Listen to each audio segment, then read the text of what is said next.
meeting to order. And I'll just say a few introductory remarks before we get going. And basically, just to welcome you all here tonight.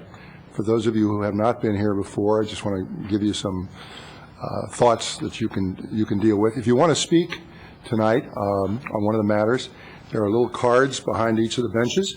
And if you would please fill that out, tell us which agenda item you want to speak on, and then submit it over there to the clerk. That would be very helpful to us, and I would appreciate that.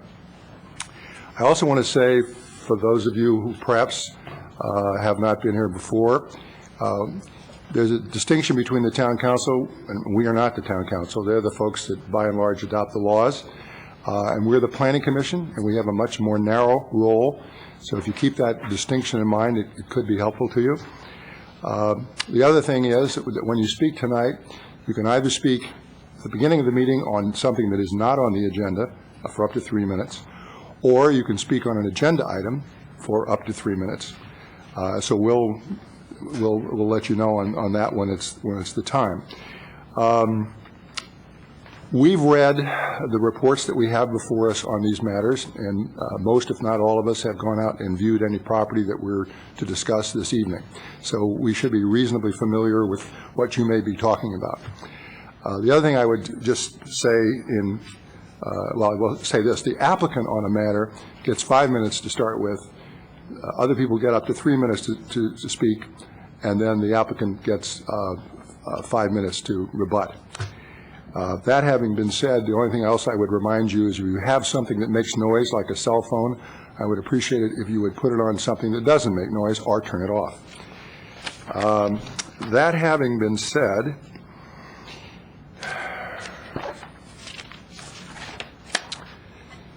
we should have a roll call now. Thank you. Commissioner Erickson? Here. Commissioner Jensen? Here. Commissioner Sayoc? Here. Commissioner Machichi? Commissioner Machichi called me earlier this evening, and he had some unavoidable conflict, and he will not be here. Okay, thank you. Commissioner Talasfor? Here. Vice Chair Bourgeois? Here. And Chair O'Donnell? Here. Thank you. Now, if you will all join me, we can have the Pledge of Allegiance, and I would ask Commissioner Bourgeois to lead us. I pledge allegiance to the flag of the United States of America and to the republic for which it stands, one nation, under God, indivisible, with liberty and justice for all. The next matter we have before us would be the minutes. And if there are no questions concerning the minutes, I would request a motion. Commissioner Erickson? I would move adoption of the minutes as distributed in the packet. Is there a second? I'll second it. Commissioner Sayoc. Any discussion? All those in favor? Aye. So that's 5 unanimous. One person who's not here. As far as written communications are concerned, we have a couple of desk items which the commissioners have before them. We have a desk item on item number 2, and we have a desk item on item number 5. So if you've not had time to read either of those, when we come to those matters, please tell me, and we'll pause and allow you the time to read them. Okay. Any other written communications? No. Thank you. We have a couple of requested continuances this evening, item 1 and 3. And so unless there is an objection to that, I would request the Planning Commission's approval of the continuances. Commissioner Bourgeois? Can we do that in one motion, or do we need a separate motion for each continuance?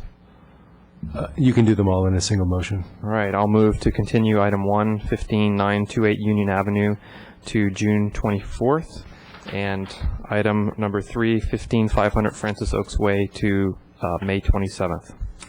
Yes? And I'll second that. Commissioner Talasfor. Any discussion? All those in favor? Aye. Aye. Aye. All right, 5 with 1 not being here. Pardon me, I can't count. 6-0. Then subcommittee reports. Are there any subcommittee reports? There are no subcommittee reports. The next item we'll consider this evening will be the consent calendar, and this evening we have a couple of items that are on the consent calendar that I should at least mention. One is 2 Brickway Court, which is item number 4, and one is 17671 Foster Road. And I guess I would first ask a show of hands for those of us who have gone out to see both properties. So everyone here has done that. And then I would ask if anyone has does anyone want either of those items pulled?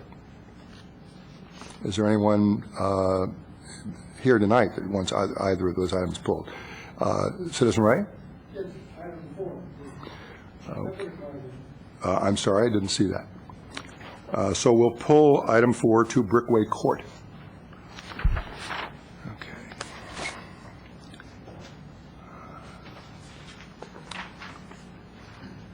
Okay, so now we have verbal communications from the audience, and, pardon me, I'm sorry. Are you looking for a motion on the consent calendar on We item 5? have one left, that's right. So is it appropriate to make a motion? Yes, then? please.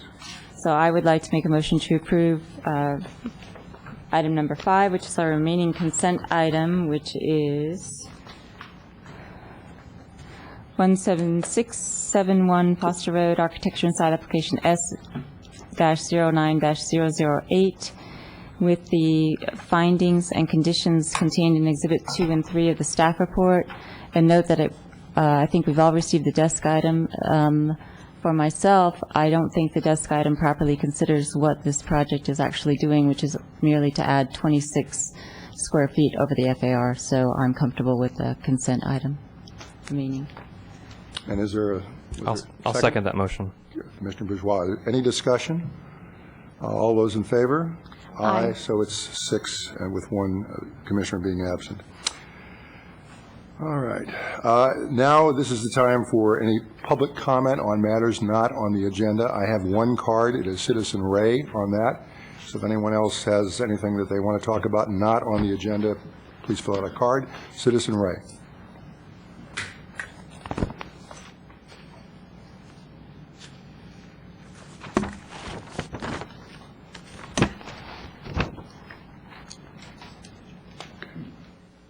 All about a uniform tonight. Got my cowl cap on. You know, it's all about Fiat Lux, taken from the Great Seal of the University of California. Fiat Lux, let there be light in the dark corners of local government, okay?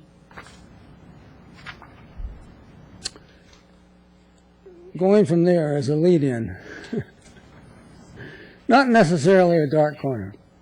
But I want to speak to Mr. Erickson's comment of the last meeting about the fact he supported staff recommendations, okay, on the land use applications. And I want to tell you, I really appreciate Mr. Erickson's input to date, okay? But he's in a learning curve, in my opinion, okay? And to have a staff report that comes out either pro or con before any public discussion whatsoever is not my idea of American democracy at the local level. And I'm glad to see that Ms. Rooney agrees, because item 2 shows that she understands that precept 100%. Okay? No discretionary judgment by an employee prior to public testimony. Otherwise, it's unlawful. Well, there you are. That's my 2 cents worth for the evening. Okay? I hope it resonates, because we're all here for the same reason, to serve the common good of the people, okay? Isn't that true? I don't see anybody disagreeing, and I assume you all agree. Thank you. Just so we can have the commissioners on the same page, I would request council's opinion on whether staff is allowed to opine prior to the public hearing. In a word, yes. Thank you. Now, May I rebut that? No. Of course not. Sig Heil. The first item we should consider on the public hearings would be the one we took off the consent calendar, which is item number 4, Brickway Court. I'd ask for a staff report. Thank you, Mr. Chair. Assistant Planner Jennifer Savage will present the report. Good evening, Commissioners. The property is located south of Roberts Road at 2 Brickway Court, approximately 470 feet east of University Avenue. The property contains a single-family residence that was built in 1925 and a secondary dwelling unit. The subject parcel is non-conforming because it lacks the frontage required by town code. The application requires an architecture and site approval to demolish and construct a new single-family residence, to demolish a secondary dwelling unit without replacement, and to waive the requirement for undergrounding the utilities. The project is being referred to the Planning Commission because it involves the demolition of the secondary dwelling unit without replacement. The proposed single-family dwelling is compatible with the neighborhood in terms of mass and scale, FAR, and square footage. The applicant is requesting a reduced setbacks for the new single-family dwelling.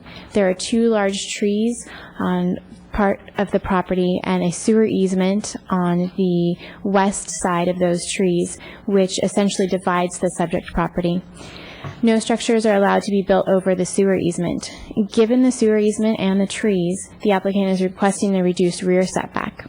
The property is non-conforming and reduced setbacks in general are allowed on non-conforming lots pursuant to town code. The detached secondary dwelling unit was legalized in 1988. It was not used as a secondary dwelling unit by the previous owner, and the existing property owner does not plan on using the structure as a secondary dwelling unit if it were to remain. The elimination of the secondary dwelling unit would not reduce the available housing stock, as it has not contributed to the town's housing stock for many years. Additionally, the structure is in disrepair, and the property owner does not wish to maintain that structure. At the property's northeast corner along Brickway Court, there are 2 oak trees with an existing utility pole essentially in the middle of those 2 trees. And any work required to underground the utilities from that utility pole would damage those trees substantially. The existing utility pole is also located on a separately owned parcel and is not located inside a utility easement. Because of the trees and the pole not being in a utility easement on someone else's property, the applicant is requesting to waive the requirement to underground those utilities. That request has been reviewed by both the Planning Division and the Public Works Division, and staff supports the request for the waiver. Staff recommends approval of the architecture and site application subject to the recommended conditions of approval. This concludes staff presentation.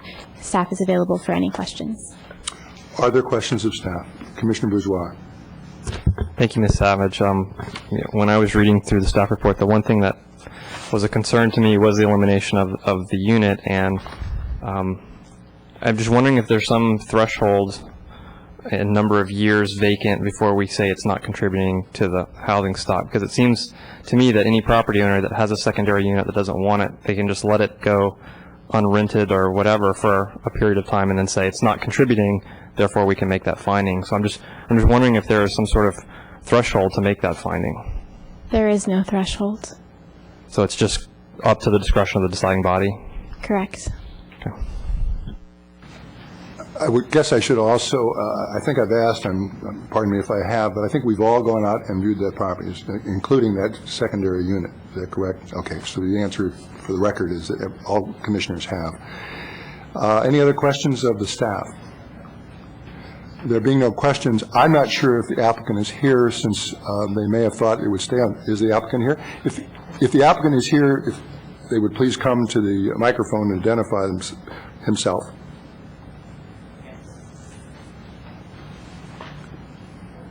And when you're finished, I would appreciate if you would submit a card so I can have a record. That would be of help to me. Hello, my name is Ravi Shankar. I'm the owner of 2 Brickway Court. Gary Schlow, who's the architect, he's actually forgotten to bring the file, so he had to run over to his office to bring it. So I don't know if you have any questions or what you want me to do now. Well, why don't we do this? Let's find out if the commission have any questions. And then if they do, hopefully he will get back by the time we come to rebuttal. And if we find out now there are any questions, it might be helpful to hear them so we'll know whether we're really waiting for this or not. And we're going to hear the public, and that will help inform us too. Commissioner Jensen, do you have a question? I'd just like to ask you to explain what you're doing with the property and what your goal is, so we can understand the background without the architect. Sure. The reason we bought the property was the greenery around it, and the new property the new building that we plan to have in place of the old one is in fact it fits into the existing footprint. The secondary dwelling unit, which was in a very non-livable condition. It's got mold all over it. I don't think it's structurally stable. Its roofing is bad. It's something that we wanted to get rid of just because it has no use. It hasn't been rented. It hasn't been used. And that's the purpose of it.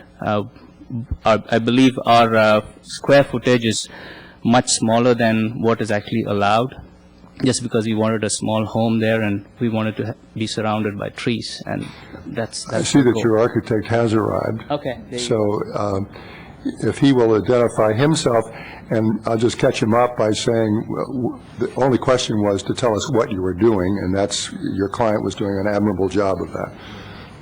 My name's Gary Schlau, architect at 213 Bean Avenue. So the question is concerning. I think we've gotten the answer, very frankly. If anyone has a follow-up question, fortunately we have the architect here. If not, we're going to have the public speak. It's been taken off the consent calendar. You might have been here when that happened. So we'll see what the public comments are. You will then have an opportunity to say something further. But at the moment, I don't see any other questions. Okay, thank you very much. Now, we have one card, I believe, from Citizen Ray, who said he wanted to speak, but I have gotten no other comments. So again, if anybody wants to speak, if you submitted a card, that's fine, and I will remember to call you. Thank you. Citizen Ray will speak.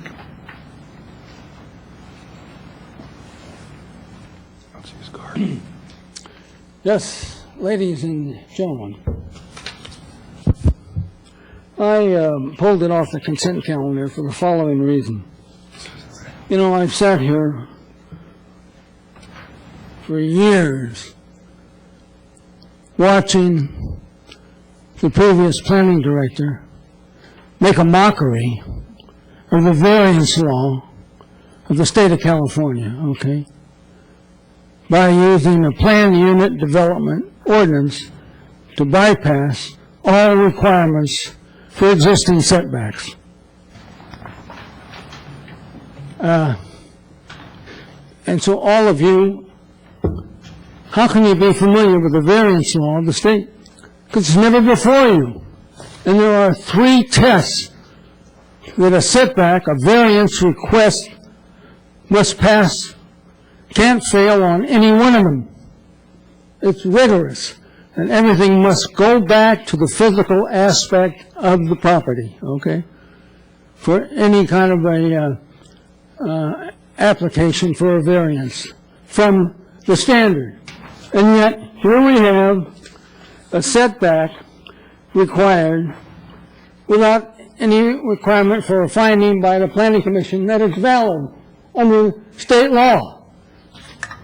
Nothing.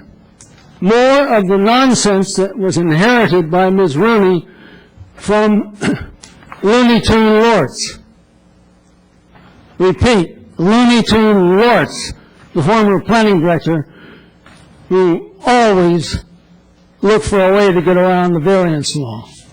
Dishonest, deceitful. Perhaps Ms. Rooney doesn't understand what the variance law is all about. Okay? So, that's my objection. I urge you to stand up for honesty and integrity in the planning process in Los Gatos. Tell Ms. Rooney by your action that's what you're looking for. Okay? No more of this deceit from the planning department. No more. The bad old days are over. with the advent of Ms. Rooney, okay? So let's make sure it happens. Ms. Rooney can't know it all, so I'm going to help her. And let's have you help her, too. Thank you. Are there any questions of the speaker? All right, I have some other cards. The next card I have, double check here, is Jeff Miller, Peter Levy,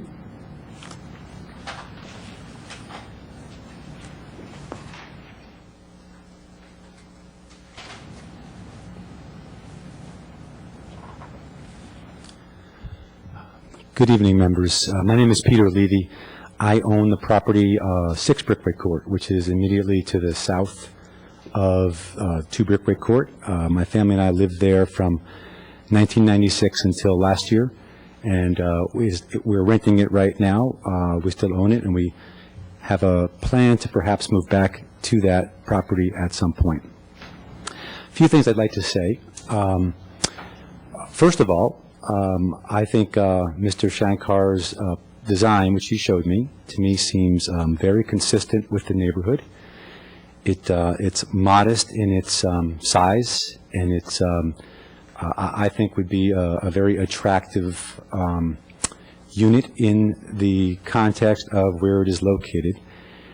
And although I'm probably the neighbor with the most likely reason to have some kind of a problem with what Mr. Shankar is proposing, based upon the fact that there's a tight easement into my property, nevertheless, I believe from what I've seen, it's a very supportable project, and I thank him for doing such a nice job of putting together a project that I think is one that me as a neighbor would be happy and comfortable to live next to.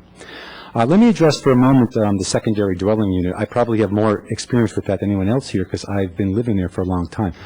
Many years ago, there were people living in that secondary dwelling unit. Mr. Shankar is absolutely right. Even then, it was in great disrepair. I haven't been in it in probably 10 years, but 10 years ago, I really couldn't imagine people living in it, and as far as I know, it's no better now than it was 10 years ago. But there's a very specific reason that I would urge this body to not require a secondary dwelling unit. There is no parking in that area. I live at the dead end, and there is one easement that's very narrow, and that is the only way I can enter or leave my property. And if there's a secondary dwelling unit, that's at least one more car, maybe 2 more cars, in a situation where the existing number of cars is barely supported by the easement. So I am very happy that Mr. Shankar is proposing to not have a secondary dwelling unit, and I absolutely support that decision. It makes no sense in that neighborhood. In fact, I was forced to actually sue the people that lived in that property prior to Mr. Shankar, specifically over the fact that this easement area, my only access into the property, was being compromised by them putting cars there. Now, Mr. Shankar, to his credit, has not attempted to do that, and I appreciate that, and I would hate to imagine tenants who have a lot less of a concern for what the neighbors may think than the owner does living in a second unit in that property. So I really urge you to approve that. There was one other thing I wanted to say, but since I can't remember it, I will not say it. Thank you very much. If you'll wait 1 second, I'll see if there are any questions. Are there questions of the speaker? Thank you very much. I have some cards here that I think perhaps were erroneously numbered 4, but I believe perhaps were 5. I have a card from Gary Kolstadt, but since he represents Sandra Mitchell, that would have been 5, I believe. And then Mr. Miller, who I called earlier, I also think, although he put 4, it appears that he meant 5. But neither one of those gentlemen are here. Okay. Does anyone else want to speak on this? If they don't, we'll close the public hearing. I'm sorry. Yes, the rebuttal. So if there is any rebuttal, I'd invite it now.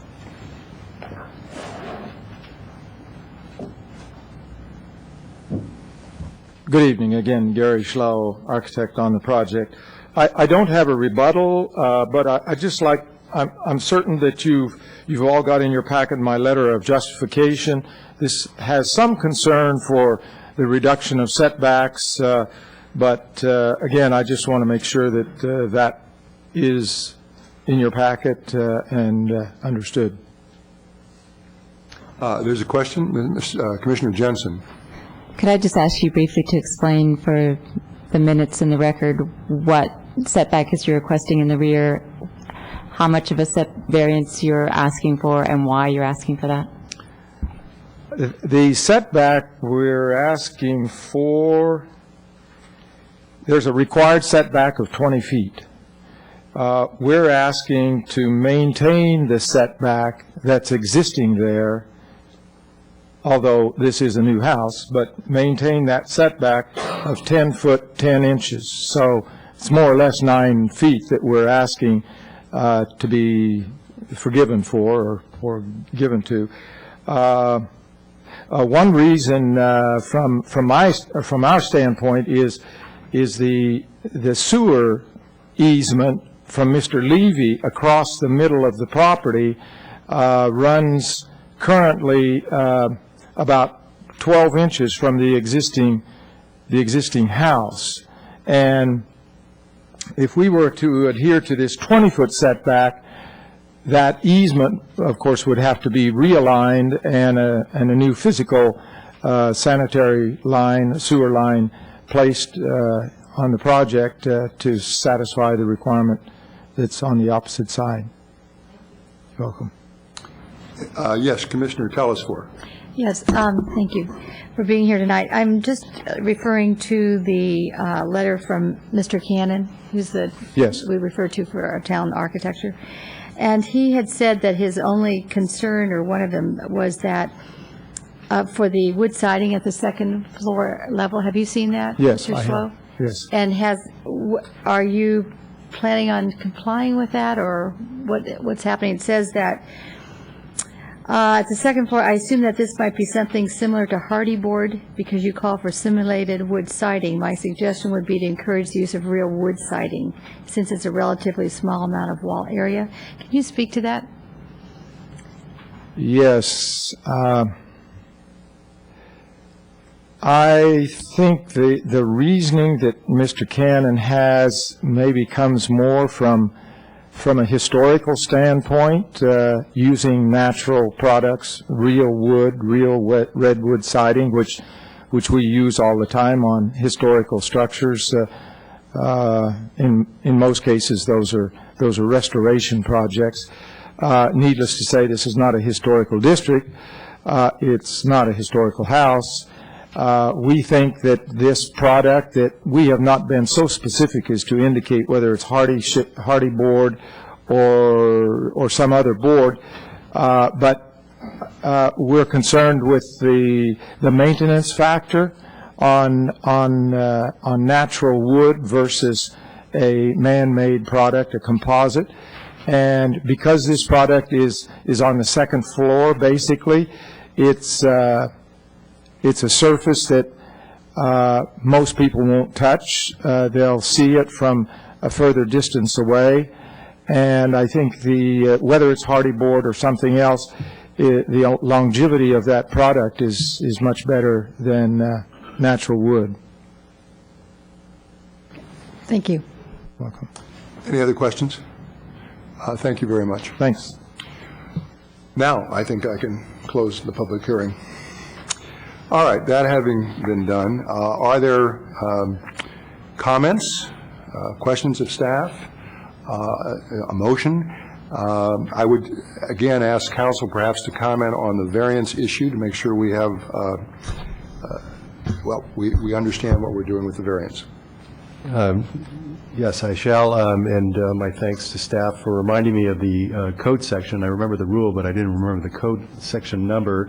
It's 2910-265, subsection 3, which provides that any rule of the zone, relates to nonconforming lots, which we're dealing with here, It provides that any rule of the zone, including front, side, and rear yard requirements, may be modified by the terms of the architecture and site approval so that the building and its use will be compatible with the neighborhood. The purpose of that section, as explained to me many years ago, was to ensure that the standard setback requirements don't create oddities in the older parts of town where we have non-standard size lots. And that's exactly the situation we're dealing with here. No variance is required.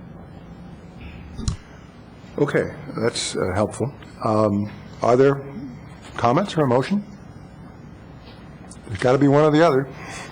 Commissioner Jensen. Okay, I'll make a motion. My motion would be to approve item number 4, architecture and site application S09003, 2 Brickway Court. Findings that are required. I would find that the project is categorically exempt pursuant to Section 15303 of the State Environmental Guidelines from CEQA requirements. The requirements, findings for the demolition of the single-family residence are that the town's housing stock will be maintained. Clearly that's true here because the house will be replaced. And then I would go through and make the findings that we have contained in our staff report in Exhibit 2, but add that with respect to the secondary dwelling unit, we've had public testimony tonight regarding the unique access and egress situation at the property and the condition of the secondary dwelling unit, which makes it unsuitable for housing or restoration.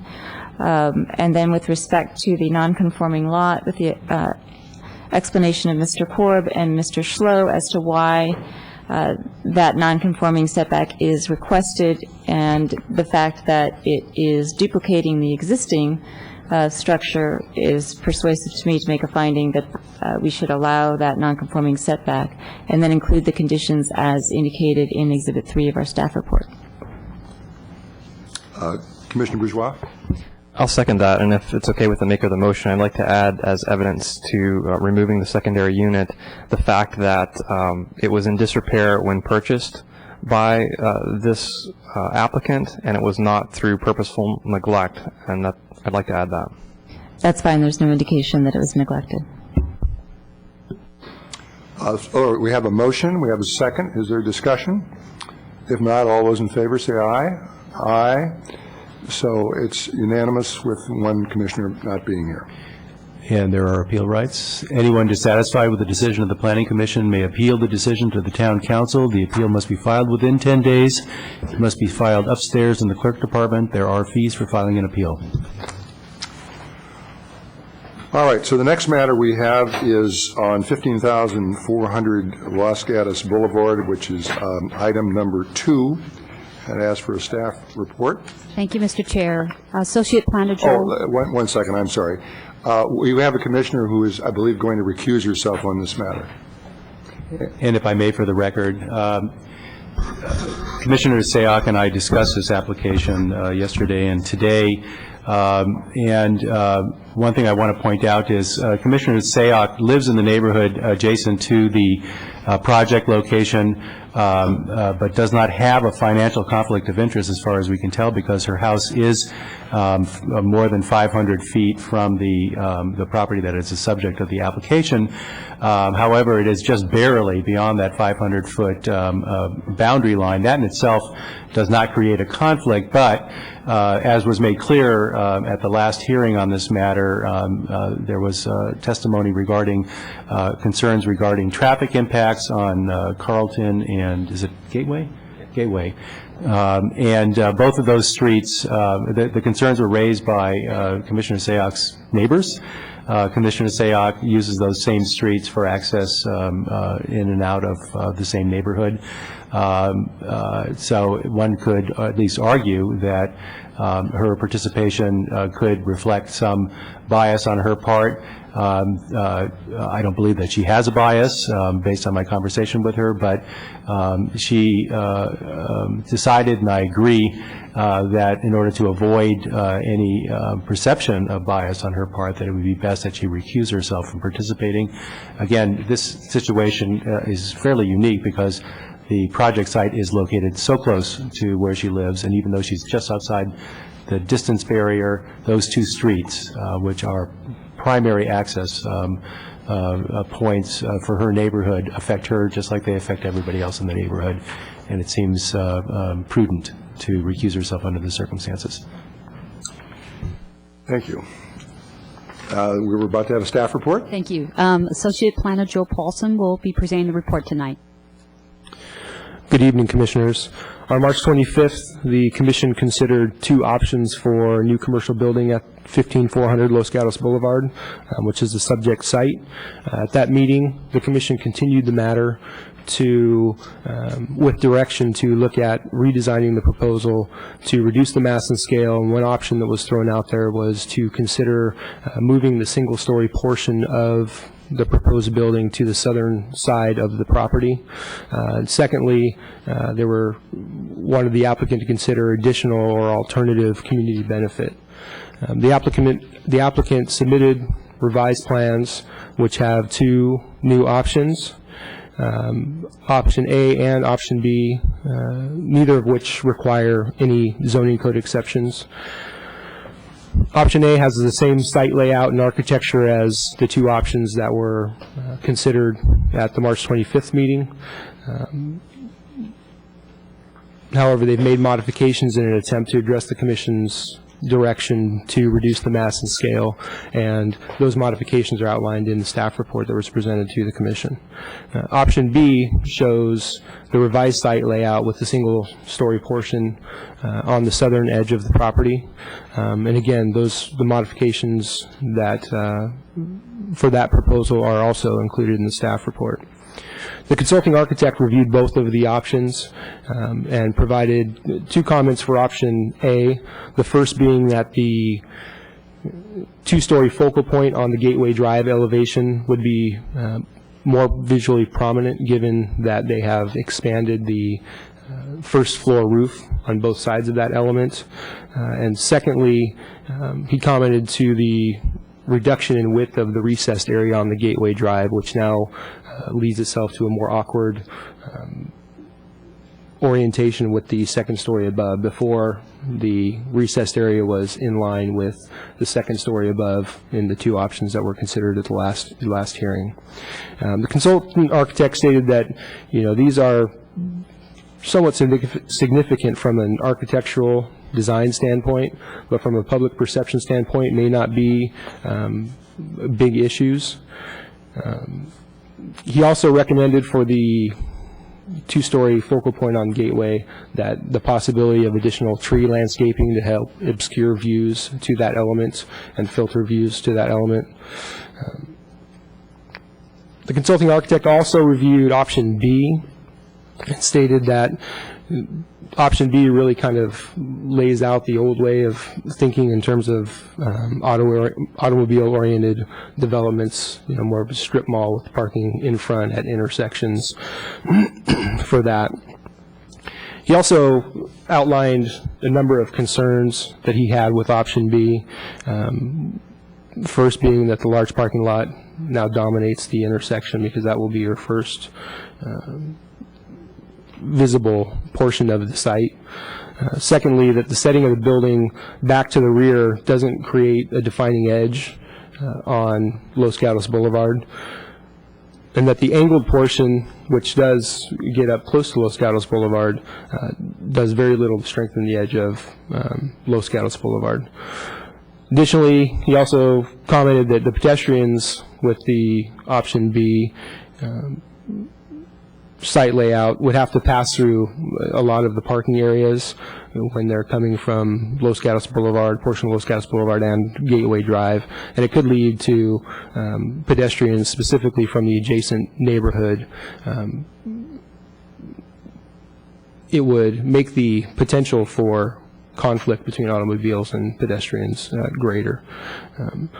He also mentioned that the intersection corner at Los Gatos Boulevard and Gateway Drive is very weak because it's really just parking and some landscaping. And it also is out of keeping with the commercial design guidelines, and he referenced a specific section which is outlined in the staff report. Additionally, the tenants that are arriving by car that want to go to the underground parking, which would typically be the tenants, specifically if there's office above on the second floor, they would have to pass through a large portion of parking, which again may create conflicts with pedestrians. Consulting architect, stated that most of the communities today are kind of trying to get away from this style of site layout and focusing more on getting the more visual interest on the street and improving pedestrian circulation. The revised access for option B was also reviewed by TJ Cam, who spoke at the last meeting, and they're also here if anyone has any questions of them this evening, because the access driveway for option B is moved 75 feet closer to the Los Gatos Boulevard Gateway Drive intersection. After their review, they determined that it was adequate and would not create any additional issues with that relocation. They also looked at two other issues relating to existing conditions on Carlton Avenue. The first was relating to on-street parking impacts, which have been raised at this hearing as well as others in relation to specifically the Village Square shopping center. When they did their studies, they concluded that the on-street parking conditions are relatively higher in the peak periods on the weekends than they are during the week. However, they also determined that adequate parking is still available on the street. The second issue they looked at was traffic conditions for Carlton Avenue. TJKM collected and analyzed average daily trip volume, speed survey data for two locations on Carlton, and also accident history. They concluded that there was no unusual traffic conditions on Carlton Avenue. However, they did identify one issue with speeds in one location of Carlton Avenue, with the 85th percentile being 30.8, where the posted speed is 25. They recommended two options. One was to have the town look at police enforcement in that area. The second was the potential for traffic calming. Neighborhoods can request traffic calming through the Parks and Public Works Department, and then they will take that into consideration. If anyone has additional questions about traffic calming, then Tran Nguyen's here from Parks and Public Works, and she can answer those questions. The traffic that will be generated by the project, as we stated at the last meeting, requires community benefit.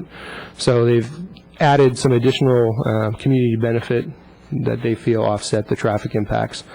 The first one is the same as last time, which is they enhance the landscaping of the median on Gateway Drive. The second is they're looking to create a new parkway strip. Currently, the sidewalk is next to the curb on Gateway Drive. They want to pull the sidewalk back and create another landscape strip between the sidewalk and Gateway Drive. Third one is if option A ultimately is determined to be appropriate, then they'll also put a new 6-foot masonry wall along the southern portion of the site to help reduce noise travel from the site. And lastly, they're proposing a new traffic calming crosswalk at Carlton Avenue and Gateway Drive that leads to the park. That would be determined through the traffic calming effort should the neighbors want to move in that direction. Staff and the consulting architect feel that option A is the most appropriate proposal of the two latest proposals that we have. We support this option because the negative aspects outlined by the consulting architect, staff concurs with those. The mass and scale when viewed from Carlton Avenue and Gateway Drive and the Carlton Avenue Gateway Drive intersections that has been reduced by stepping back the second story and then creating additional first floor roof mass, which helps break up that two-story wall plane. Again, there's no exceptions to town code requirements necessary. The proposed 6-foot sound wall along the portion of the southern property line will help reduce noise travel to the adjacent neighbors, which we think is a benefit and helps to alleviate some concerns that were raised previously. There's a desk item, as Chair O'Donnell stated, for this matter, which was 3 emails from neighbors who may or may not be able to attend this evening. And that concludes staff's report. If you have any questions, let us know. Okay, 2 points on that. One, we do have that desk item, and we can come back to that in just a moment, and I will ask you whether you need more time to look at it now. But secondly, and I think now might be an appropriate time to see if you have questions of staff. Commissioner Jensen. My first question is, Mr. Paulson, you mentioned that we could ask questions of Parks and Public Works. that included now or traffic, or should I wait, Mr. Chair? I think you could ask the question now. Okay, so I have first a question for Mr. Paulson, and to tell my fellow commissioners, I emailed Mr. Paulson with this question this afternoon, which was, why was this, if it had no exceptions to zoning regulations, coming to us as a planned development? He answered that it was direction from town council that closing auto dealerships should be considered as planned developments. And I wanted to confirm that with you and inquire whether that was because council felt that they wanted all of these matters to come before council and the planned development was a way to do that. Or do you know? I unfortunately can't speak to the intent of the council in providing that direction. Okay. Then my next question of you is, I thought I understood you to say that the traffic calming sidewalk proposed as a potential community benefit would only be constructed if the neighborhood got together and asked Parks and Public Works to do a traffic calming plan for the entire neighborhood. Is that correct?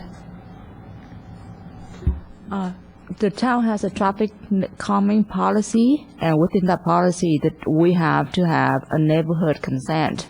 And there are various steps within that policy that involve the neighborhood before we can proceed with any traffic calming locations or what need to be done next. So. Okay, so is it fair to assume that the developer is not going to do that unless the neighborhood gets together and says that's what we want? So it's not really something the developer is providing?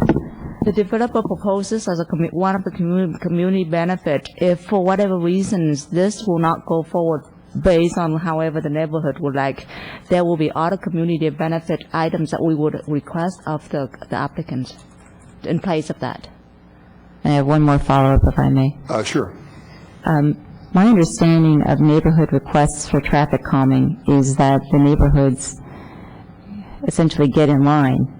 And that, I mean, I know of a neighborhood, the neighborhood I live in, that has had a request for traffic calming in, and we just did our capital 5-year plan, and the traffic calming there was not included.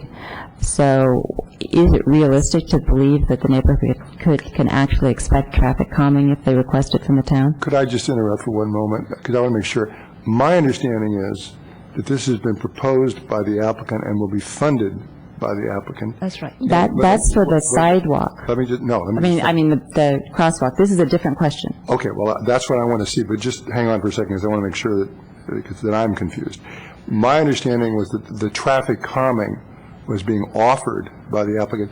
It doesn't have to be accepted by the residents, and if they didn't want it, it wouldn't be imposed upon them. But the cost of it would come from the applicant and not the town, and therefore I thought that was a distinction on standing in line. Typically one stands in line because it's a question of enough resources to do something. Now, that having been said, perhaps you can correct my misimpression and get your question answered. Okay.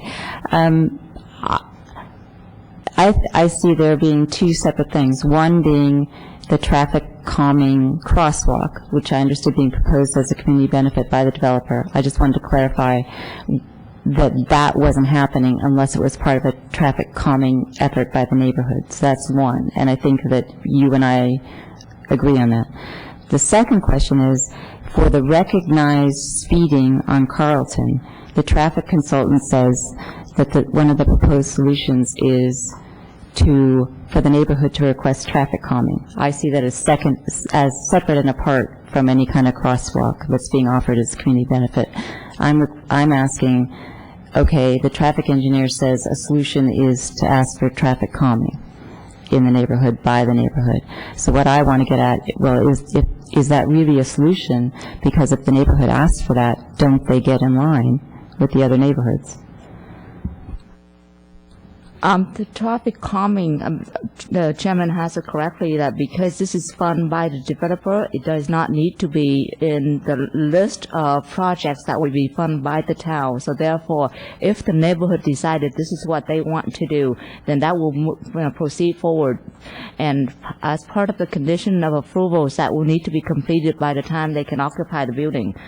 The traffic calming crosswalk, the crosswalk is already as a part of the condition. So I think that's a little bit confusing in terms of the terminology being used there. So traffic calming is also a requirement, and then the crosswalk is also a requirement.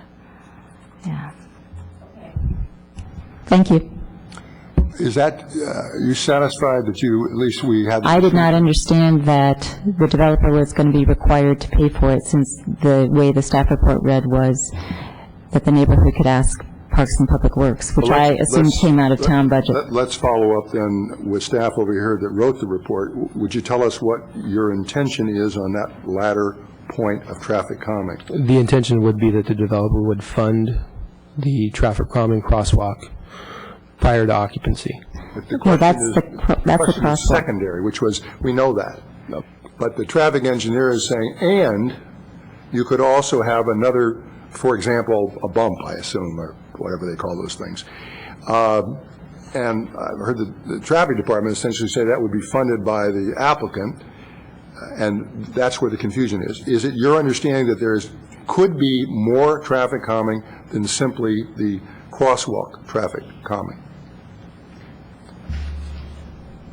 My understanding of the report, and from what I'm hearing from staff, is that the crosswalk is the only traffic calming community benefit that has been offered above and beyond the impacts of the project.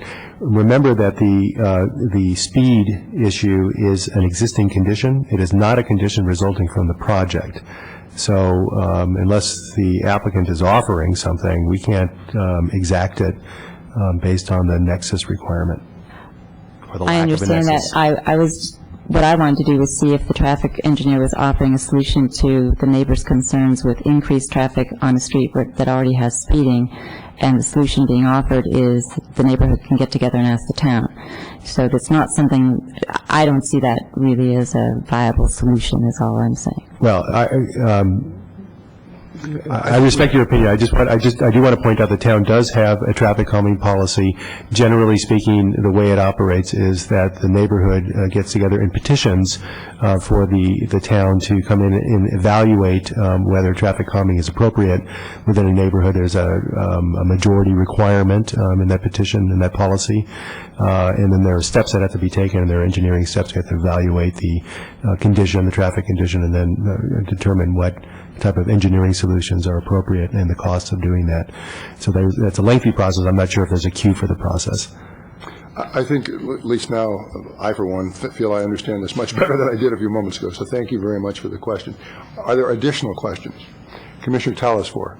To follow up on the crosswalk that you're talking about, and that's in the report, and I think that because of the situation in the neighborhood, tell me how the additional crosswalk will be different than what's there now.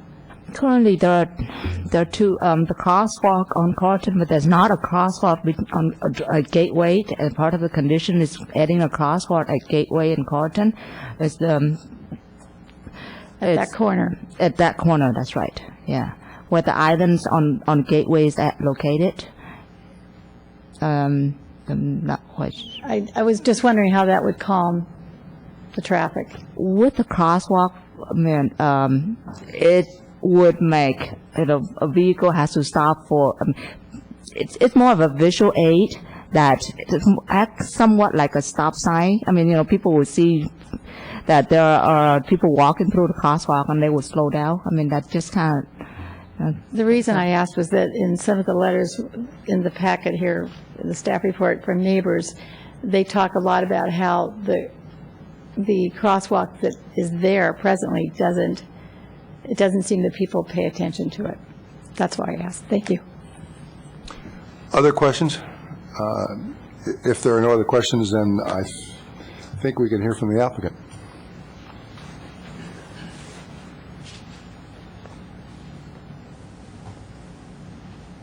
Good evening.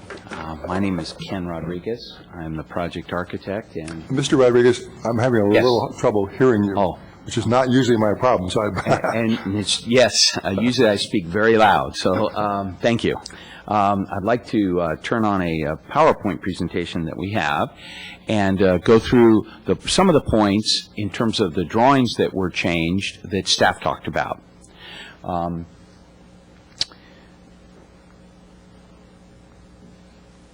So one of the first questions that the Planning Commission asked is, should Los Gatos Boulevard...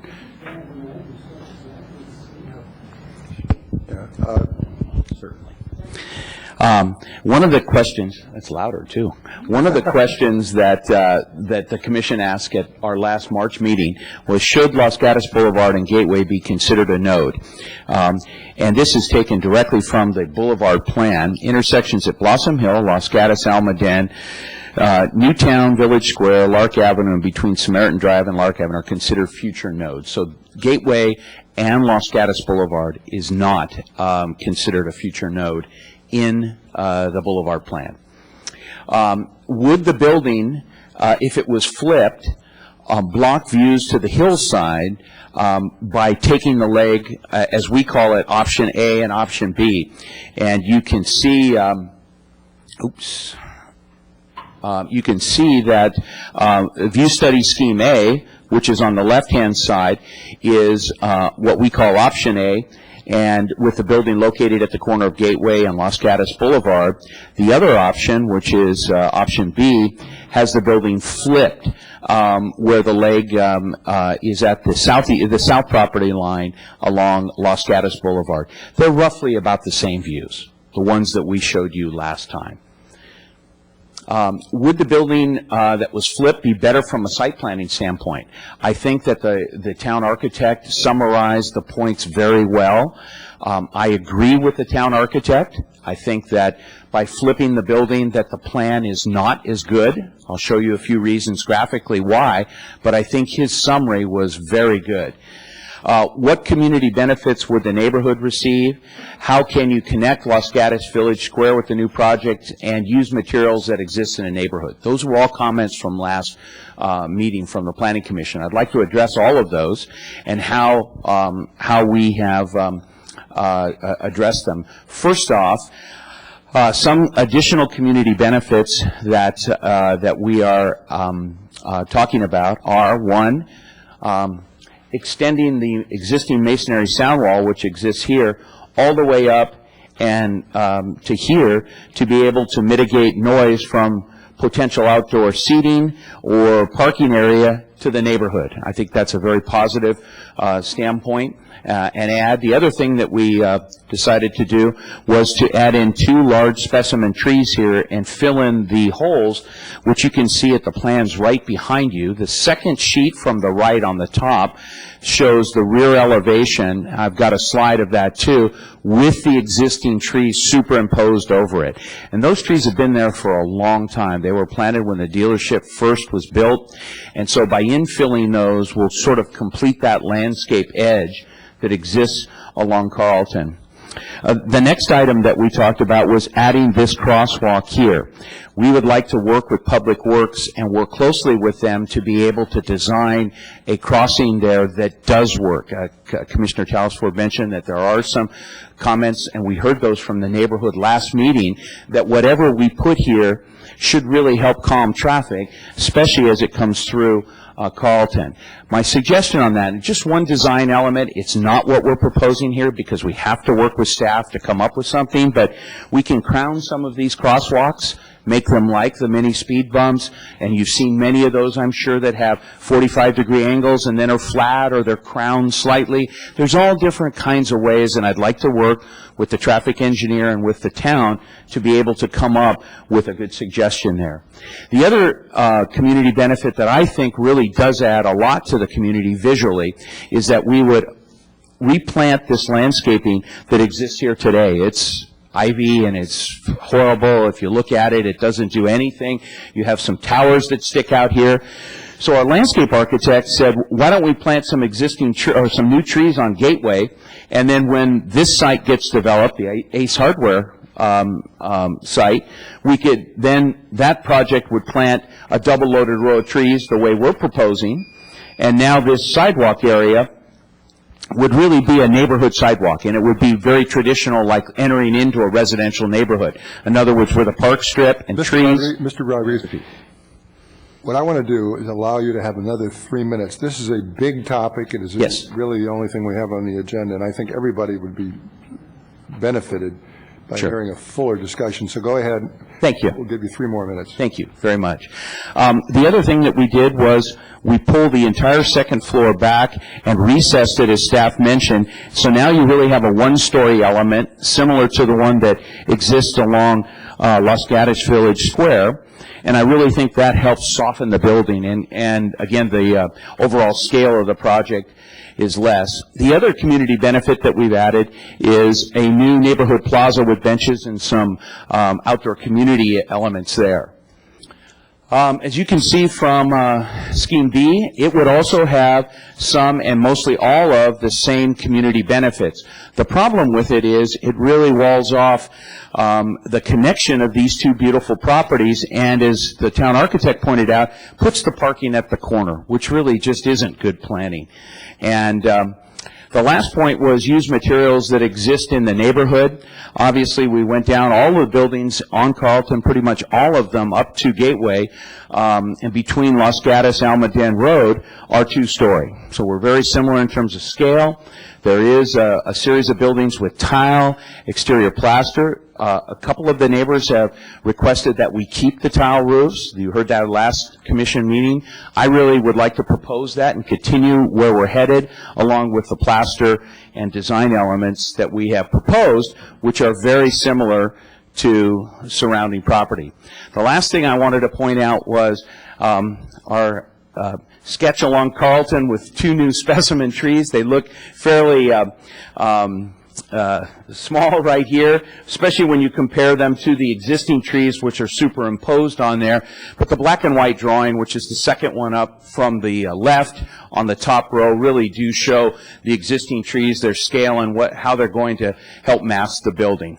So with that, I'd like to pass around our color board and material board so that you could all see that and answer any questions that you might have of us. Yes. I also, excuse me, one second. I also have Kevin Dare, who is the developer and project sponsor from Sandhill, and either one of us could answer any questions. And hopefully tonight the commission would make a recommendation to approve the project and move it on to town council. All right, Commissioner Jensen? Mr. Rodriguez, would you please address Mr. Cannon's observation that with your new drawing for Scheme A, that the tower element will be much more prominent, keeping in mind the reaction to the dome? Yes, what he meant there, as I view that, is we have a little tower element that, in fact, maybe let me go back to the elevations. What he meant there was the tower elevation that you can see here visually would be more prominent at the center of the project and sort of at the elbow. I agree with that. We've lowered that. You can see is under the height requirement, so it's not similar to a tall structure like the dome or anything like that. You can see that the roof line is consistent. He also made a couple of points that we agree with. In fact, we agree with all of his comments, and we are prepared to change the drawings to reflect those comments. Thank you. Yes. Other questions? Seeing none, I will now ask the members of the public who've submitted cards to speak. I mean, try to get them in somewhat the order they came in.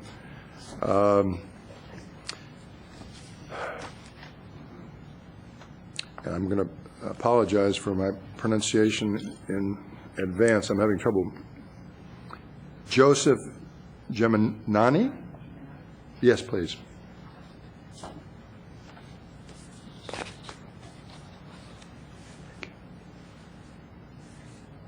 I'm Joseph Gimignani, National Avenue, really San Jose Los Gatos border, but I walked by this project quite a few times because I just wanted to confirm what I thought at the last meeting, that when we were talking about flipping the building, I thought initially, I would not like that. I'd rather see the building on the corner. As I walked by it a few times, it just kind of confirmed my beliefs. I think as you walk, Carlton and Gateway, which is the way I have to go to get to this project, I just think a small building there would give us more of an old town, more traditional type a feel to that area. And if you flip it, yeah, you know, you are going to see more concrete and cars, and it just looks like, I think it's going to be awkward looking, and it's going to look more like El Camino Real, which is what I think some of you guys were concerned with last time.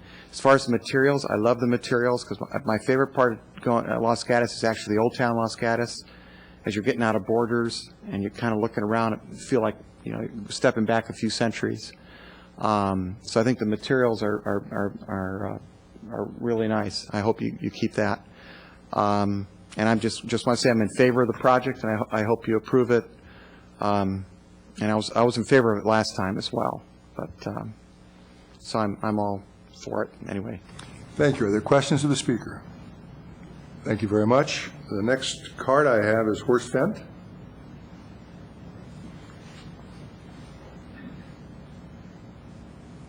Horst Fendt, 168 Carlton Avenue. Excuse my looks. I paid a lot of money for this. And yes, it's just as painful as it looks. I am in favor of, I have a prepared speech which I handed over here for you to look at, but I'm in favor of flipping the building. A 6-foot wall along the southern part will not reduce the amount of noise as an 18 or 19 or 20-foot single-story building. Unless you live right across that property, you're not familiar with the noises that occur at night, in the mornings, garbage trucks coming, mechanical machinery trucks coming, delivery trucks, a whole host of trucks backing up, which of course they have to have the beep, beep, beep, beep. So if you get woken up at 6:30 in the morning with a beep, beep, beep every day, that's not very conducive. In regards to calming, we have sent a letter last year asking to reduce the speed on Carlton Avenue. We just received a response saying, thank you very much, but the town does not have adequate funds to do anything about it. So I guess the answer is, with all the U-turns occurring on that street, because they go onto the pedestrian way into Trader Joe's and into the village square, until somebody gets hurt or gets run over and killed, then we will find the funds.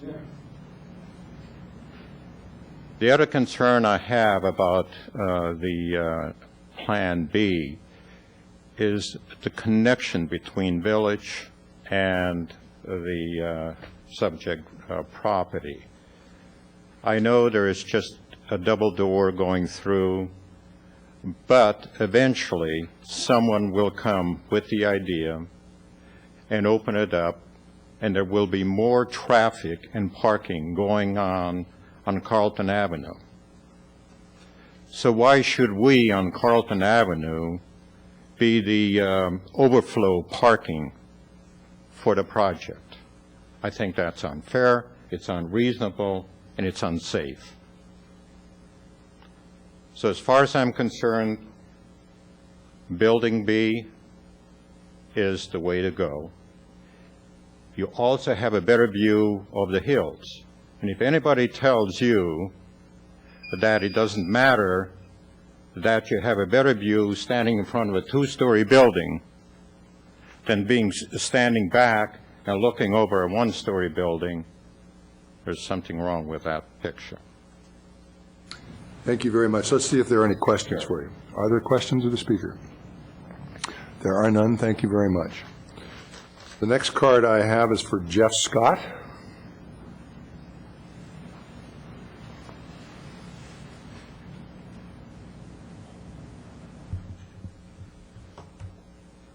Hi, I'm Jeff Scott. I'm at 249 Carlton Court. And my biggest concern about this project is really the traffic on Carlton Avenue.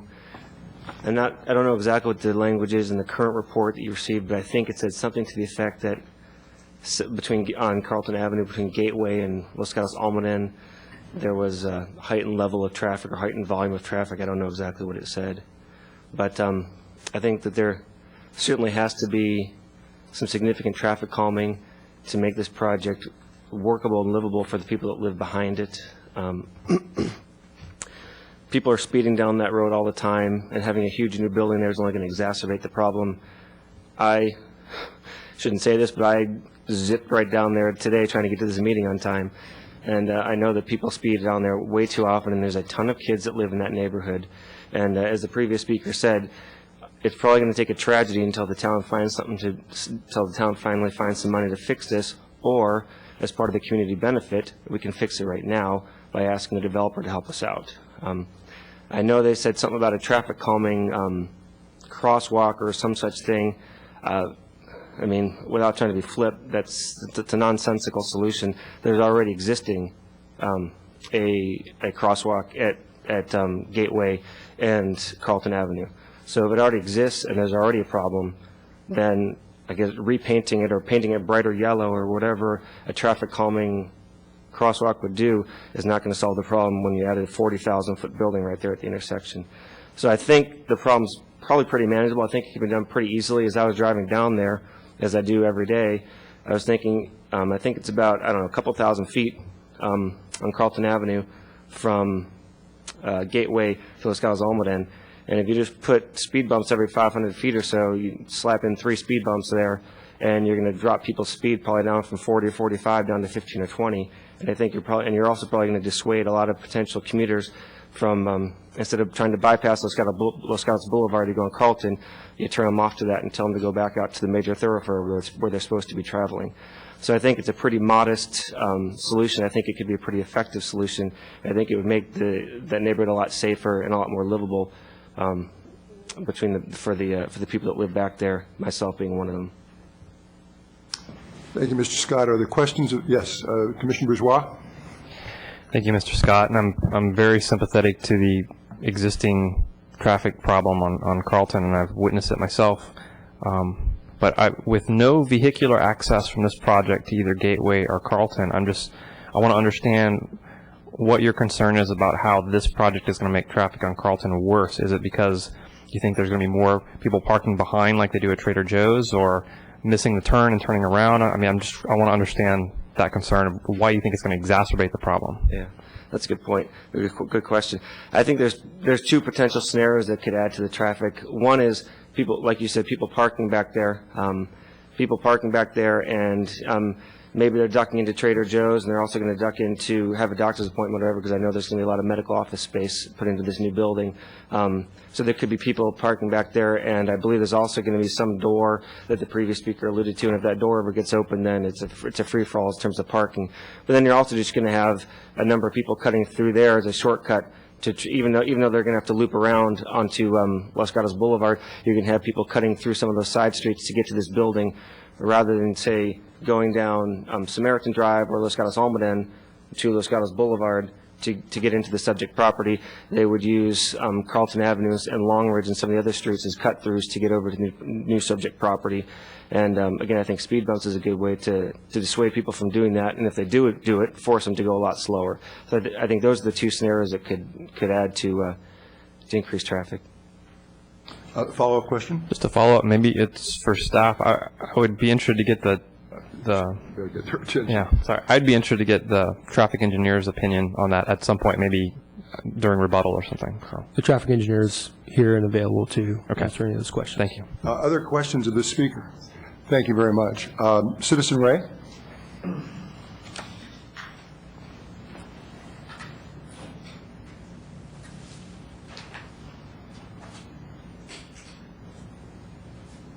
Yes, I have to come forward to look at the elevations. You want to break the microphone, as you correctly point out? I just want to look at Oh, go right ahead. elevations were not in the packet that I reviewed. Plan B is on the right now. This is what, isn't it? We can't, the record will not pick this up. The record will not be able to pick this up. So if you want to look at it, look at it. Just, I want to identify that's Plan B. Is that Plan B? Yes. Okay.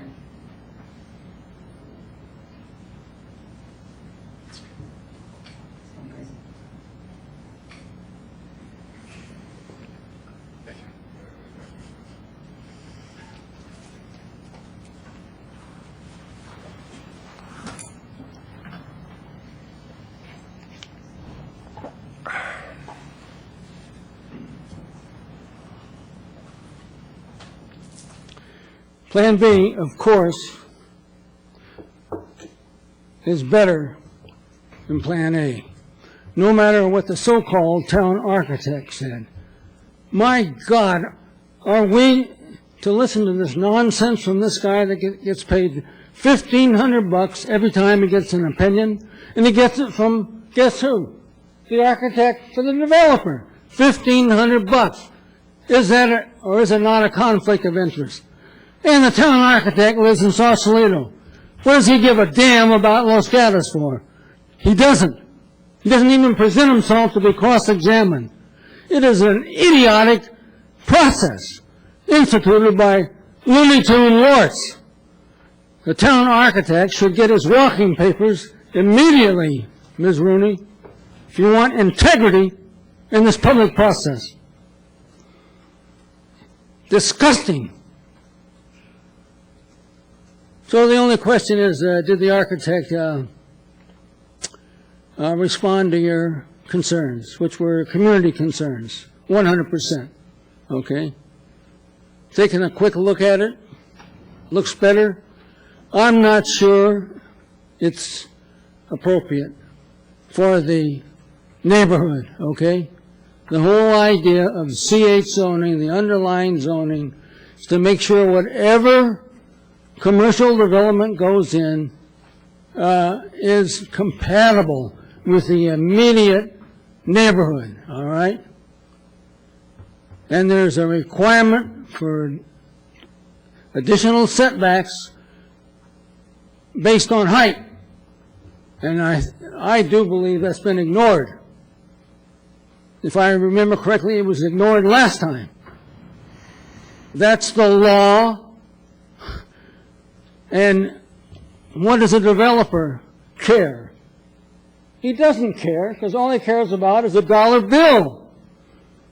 The dollar bill.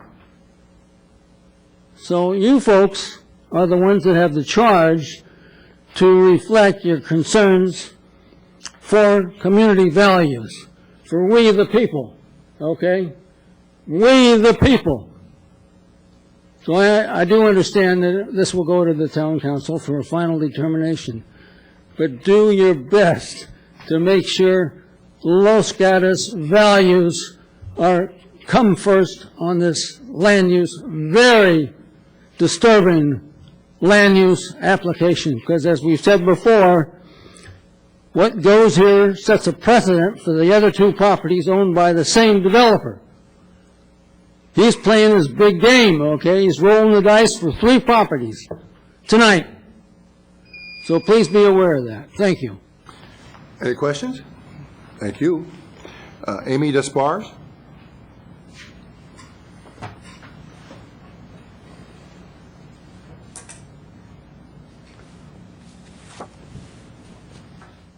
Hi, my name's Amy Despars, and I live at 267 Long Ridge Road. I have one question because I wasn't able to review the plans. Did the amount of parking spots go down from what the original plan was? No, they added some tandem spaces in the underground garage. So what's the total number of parking spots?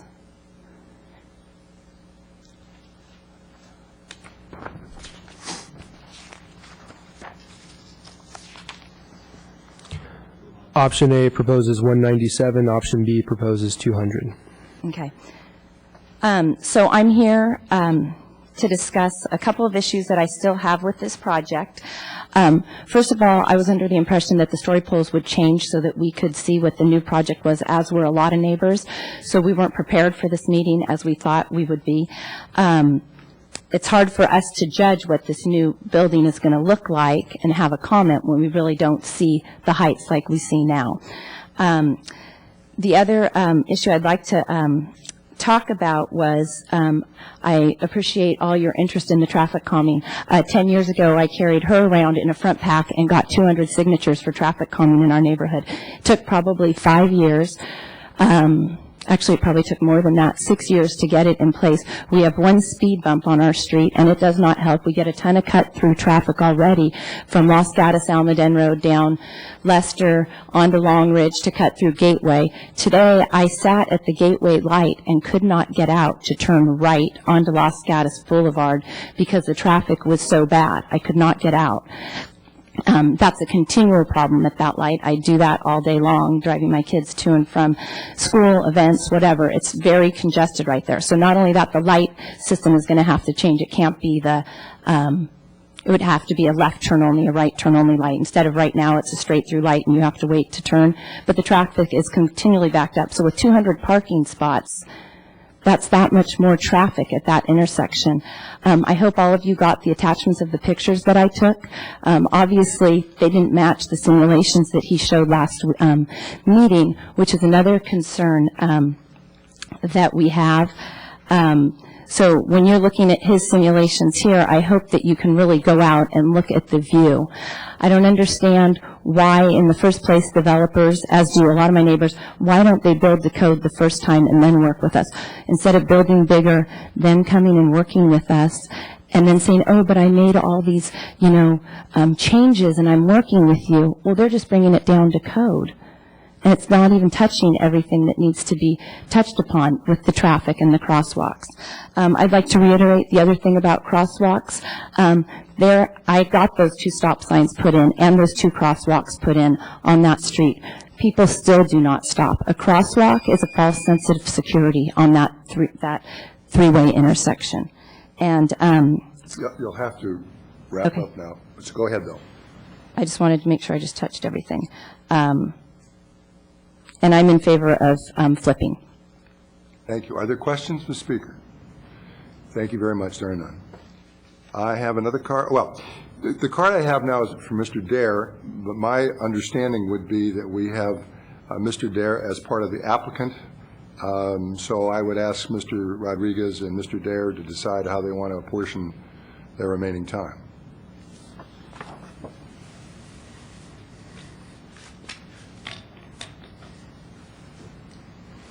Thank you. Ken Rodriguez again. I will just go through I wanted to answer a few questions here that came up from the public. In terms of the wall and garbage trucks, noise, those kinds of things, the staff report restricts us to hours of operation. This is a developer who has many projects throughout the Bay Area, is very aware of those conditions in other communities, and would clearly abide by them. So I think, I'm not sure I can speak to the old auto dealerships, what they did, but this is an office building and a / retail use. It's much lower in terms of deliveries and noise. In terms of flipping the building, I respect the comments that the public has made from, and I do respect the town architect. I have had him review lots of our projects in other communities as well as here. If we were to build Plan B, one of the members of the public said it right. It is a typical retail layout. Is it better for the exposure for retailers? Yes. Does it engage the pedestrians in the neighborhood? No. It's a bunch of parking sitting at one of the most valuable corners. And if you read the boulevard guidelines, it tells us not to do that. So with respect to what they're saying, in the way of blocking noise, I do not believe this is a good solution. I just wanted to go on record as having said that a little stronger than I previously presented. This particular application does meet all of the CH zoning. We would not be asking for a PD here unless the council placed a PD on all automotive sites. My client owns 2 sites, Swanson Ford and this Swanson Ford / McHugh Lincoln Mercury. Both of those are going to have to be PDs. This one complies with all of the CH zoning. There is nothing over the height limit. There is nothing that doesn't meet the setbacks, and that's called out in the staff report. Last, the story poles, we lowered the building 2 to 3 feet in certain spots. We did not lower the story poles in particular, and the reason is you were able to see the difference in the elevations and the drawings. We wanted it to be very realistic. That was the worst case scenario. Now we're 3 feet lower in some cases, and you can see it clearly from the drawings. And with that, I would just hope that the Planning Commission would see that we addressed each and every point that you asked for. I hope we addressed it to your satisfaction, and I hope it could move on to the Town Council for their review. If there's any questions, we'd be happy to answer. All right, other questions? Commissioner Jensen? I have one question for you. You mentioned the story poles, which I was going to ask about. Are you able to, could you, if requested, move those story poles to reflect Scheme B? So that people could actually see, as opposed to, lots of people can't read a drawing, but they can look at a story pole. Could you move the story poles if requested? I don't see how we could. They're two totally separate projects. I mean, while they have a common thread with a two-story mast back on Carlton, I don't know how you would put it physically on the site and be able to make heads or tails out of it. Everyone that I've taken out there to talk them through it, it's very confusing for them. And I'm the architect, so I'm walking through with them with the drawings. It's a combination. And so you'd either have to do one or the other. We're proposing Scheme A. That's the scheme we feel is the best. We concur with staff and the Town Council. Commissioner Jensen? Then a follow-up on the traffic calming. Yes. It was suggested that perhaps you as a developer might fund speed bumps rather than a crosswalk. And I don't know if this is for Mr. Dare or for you, but how would you feel about that if that was requested? I'd like to turn that over to my client who could answer that, or hope will. Kevin Dare, Sand Hill Property Company.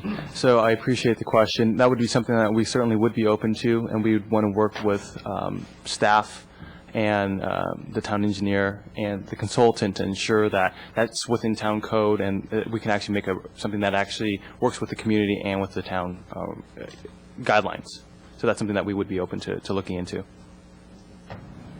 Commissioner Telesfor? As a follow-up and another consideration for the traffic calming, and this addresses crosswalks.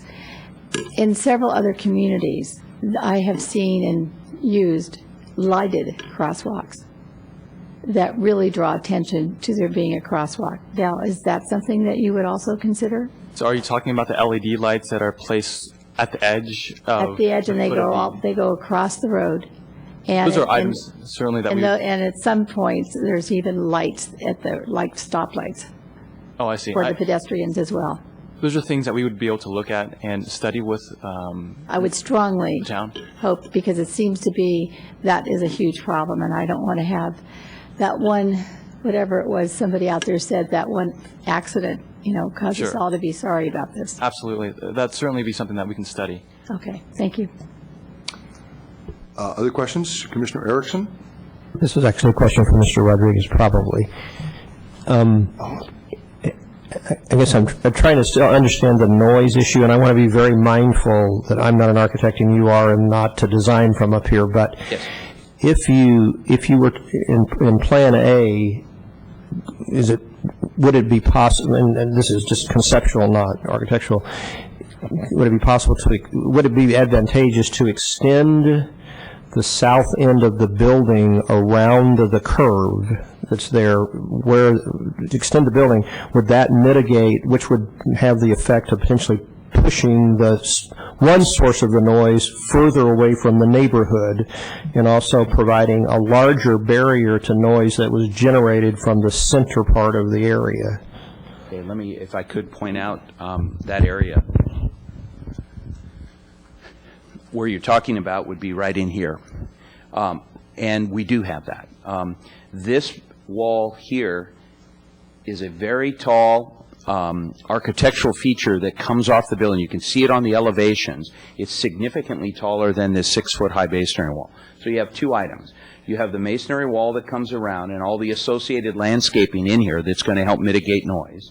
Then you also have this entire mass that's going to be screened with a tall, it's roughly about 18 feet, the wall, so it's significant, but it looks great. I mean, you could see it on the elevations. So we've taken that into play here and have incorporated that into the design already. The one thing I'd like to point out is the retail area would be located here. Any outdoor seating that we would have would be similar to Viva. it's going to be located here. There is not going to be sound that's transmitted into the neighborhood from this. It just can't. You can go out and look at Viva, use that as an example, stand anywhere on the site and try to hear people, you know, talking or making loud noise. It's just not going to happen. The other good thing about this is it does, with this wall and no doors, it does not allow that ability for someone to park along here and walk into Scheme B. And I do agree with the neighborhood on that. That will happen when you flip it and create this lobby. But we got, you know, that's the only solution you could have to connect the two. So I wanted to also mention that, if you didn't mind. Mr. Erickson, did you have a follow-up? I think Commissioner Telesfor, I didn't realize it did have a follow-up, and I didn't give her the opportunity. That's okay. No, with Mr. Rodriguez. Oh, thank you. Your Scheme A, and by the way, thank you. I know this, you put a large amount of time and effort into this proposal. I appreciate that. But Scheme A still doesn't seem to address the neighborhood's concern about the mass and scale on that corner of Carlton and Gateway. So what I'm I looking... specifically tried to address that, and maybe I did not Well, there's tell you what we there's did. one specific area, and that is I'm looking at the gable roofs on that corner. And, you know, those roofs are heavy and they're very powerful. And I wondered, I would suggest anyway, that you consider probably making them hip roofs so that they do slope. The design guidelines 5A 3.2, design buildings to relate to the unique qualities of Los Gatos, says strongly consider the use of sloped roofs to relate to the adjacent residential neighborhood. And although that would change somewhat your architectural style, do you think it's something that could work with, or would you consider that at least? Because I think it would behoove us to bring that down. Well, I think you know we would consider every comment. Okay, first. Strongly consider it. Yes. It says here, right in the design guidelines, Yes. strongly consider. And this is the corner of Gateway and Carlton. So this is the Carlton elevation, this would be Gateway. And you can see we have a hip here. Now, were you suggesting something different from that? On the second floor. Oh, up here. Mm-hmm. And you were suggesting maybe to break up the mass of the Yes. roof? We would absolutely consider that, certainly. Okay. Strongly consider it. Strongly consider that. Commissioner Bourgeois. Thank you, Mr. Rodriguez. Since you have the elevation up, I was wondering if you could just point out to remind me where those areas are that the roof did lower? Yes. 3 feet? Yes. This entire corner, if you recall, poked up above the setback. And I think both the commission and the public rightfully said that's the corner, that's the most impact. And so we lowered the roof, as you can see here, by roughly 2.5 feet. We created the hip, took away the big mess that we had previously there, created glass, which I think lightens the building, and then also we recessed all of these windows along Carlton. And if you recall, Commissioner Telesfor asked us to look at some other system other than the arches, that when we had them along here, it seemed more monotonous. So we broke those up with the square punched openings and recessed those windows deeper than what they previously had. They weren't recessed previously.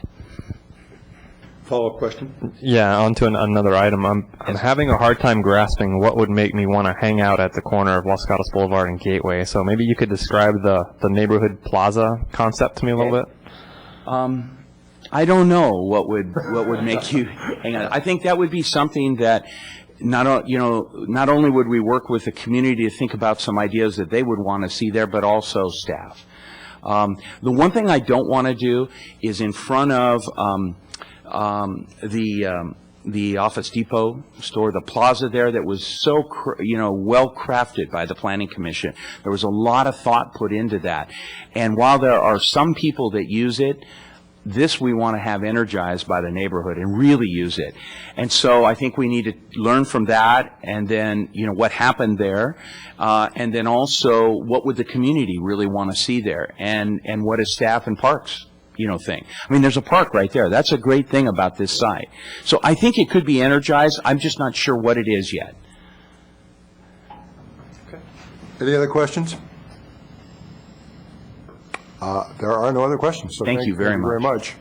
I did receive one card, but it came in after we had switched to the applicant, so I'm not going to receive that card. That being the case, the public hearing is closed, and I would invite comments, questions, or a motion or motions.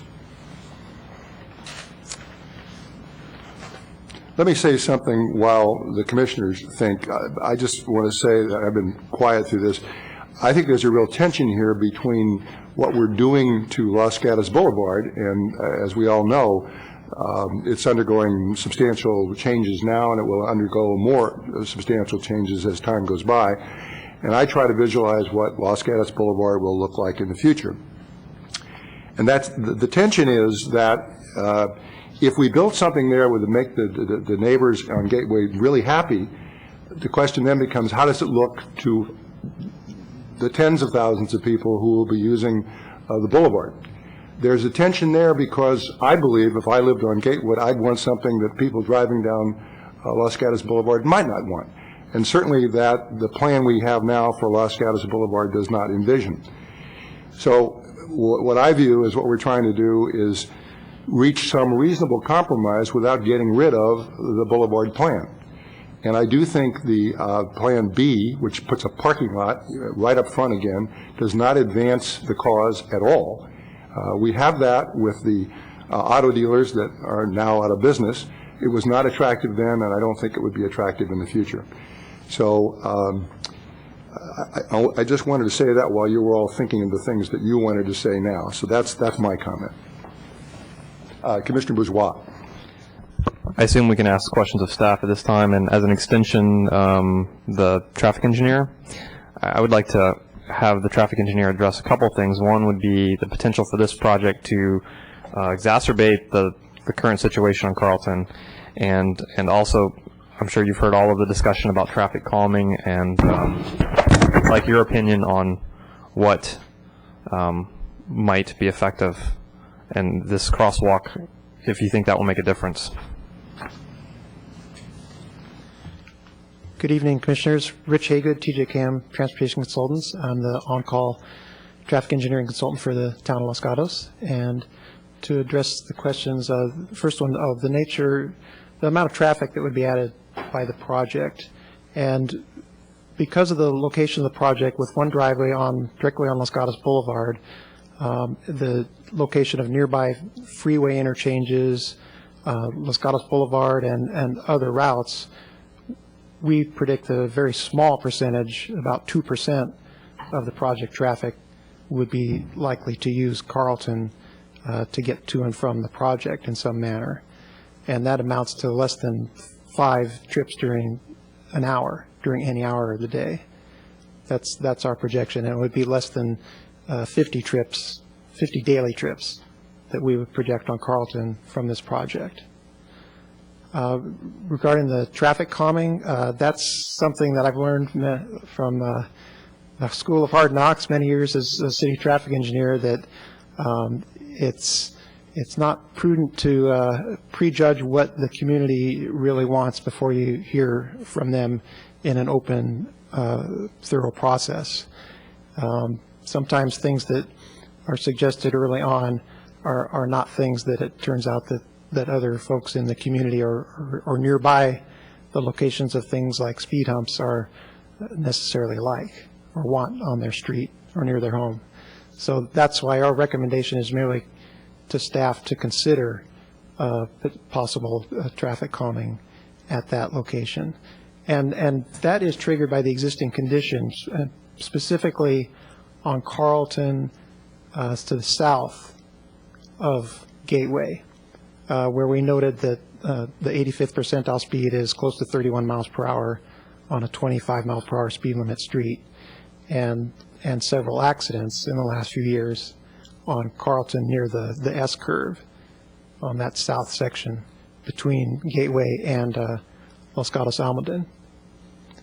So that was the basis of our recommendation to consider traffic calming on that portion of the street.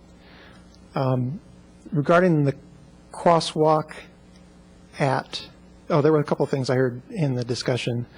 The warning lights at a crosswalk, the LED lights in the pavement at a crosswalk, those are approved for use at uncontrolled crosswalks. In other words, where there is not already a stop sign or traffic signal controlling the crosswalk.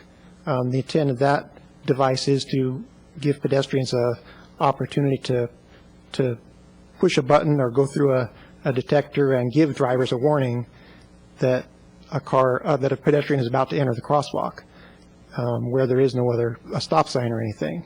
It's just those devices are not approved. They can't be used where there's already a stop sign. A stop sign at this type of location should provide the best possible pedestrian safety control. If the stop sign is being violated, then that suggests that there's some enforcement needed there to get people to stop and respect the stop sign control and the pedestrian right-of-way. And then the other thing was about the crosswalk treatment, potentially, the crosswalk across Carlton at the intersection. Because that intersection, again, because it's already stop controlled, honestly, I think the traffic calming value at that particular location would be very, very limited. People are already, at least, if not stopping, they're slowing down significantly at that location. And so what we are really recommending, again, is further south to consider traffic calming measures. Follow-up questions? Commissioner Jensen?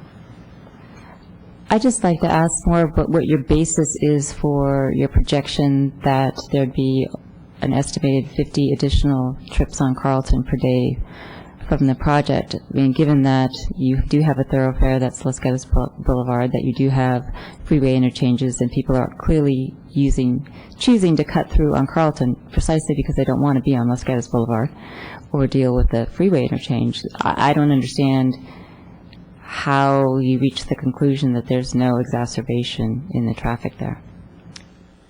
It's a percentage. It's our best estimate based on the existing relative traffic volumes on the streets involved. You know, the existing volume on Los Gatos Boulevard is probably 50 times the volume on Carlton during the day. And so I'm sorry. Go ahead. So you're talking about percentages and statistics, not necessarily day-to-day experience on the actual streets involved.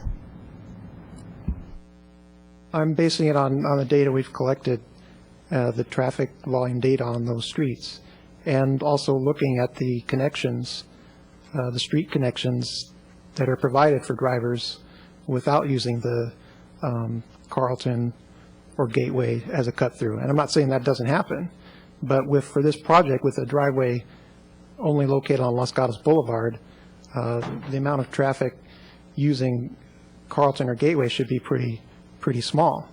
And in fact, it most likely would be people who live within the neighborhood or immediately to the east.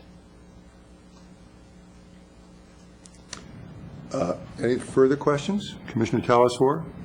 Yes, thank you. So what you said, I wanted to be clear, what you said was for the crosswalk that I had suggested with the lighted LEDs at a stop sign, that's not normally how they configure that. Is that correct? Right. It's not approved for use. It's not approved? It cannot be used. Okay, it cannot at be a used. stop-controlled intersection. Okay, so is there anything I don't know about that could be used that would bring some attention to a crosswalk and a stop sign? The raised crosswalk, I think, could bring some more attention with a highly visible surface treatment, like some either heavy striping or possibly some kind of a pavement design in the crosswalk area to make them more visible. And that's what I think I heard suggested was to actually have a crowned crosswalk where it's almost like we wouldn't call it a speed hump, but we would call it a speed table, which is very similar. It's flat on top for the pedestrians, but then it has ramps on both sides of it for the vehicles to go up and over. So it's not going to have, it's already a stop sign, so it's not going to have much of an effect on speed, but it would help emphasize the pedestrian presence at that location. Okay, thank you. Yes. Just to follow up, I want to make sure I understand. So you're saying that, all right, the measured speeds that the data from the data you have is about 31 miles an hour in a 25 zone, and you don't think that something at the crosswalk is going to change that significantly. Now, apart from what the neighbors may or may not want, would speed tables or speed humps south on Carlton, like you suggest, could they bring down the speed to that degree? I'm sure you have some formula, like how many miles per hour, X number of speed bumps. I mean, I'm not sure is there a there's rule of thumb or not? Formula, but they definitely do slow down traffic, and a spacing, somewhere around 500 to 600 feet maximum between humps is what's most effective. I mean, typically the speeds going over the hump are the 85th percentile speeds are 15 to 20 miles per hour, and that range where the speeds would be within that range depend on the design of the hump. So it is possible, given the magnitude of the problem that you've measured out there, to reduce it to the speed limit. I just want to understand that if it's possible. Very close to the speed limit on average. On average, yeah. Thank you.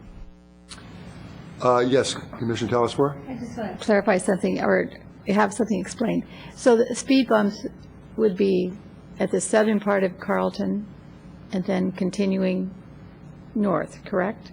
Is that what you would suggest as well? North of Gateway? Mm-hmm.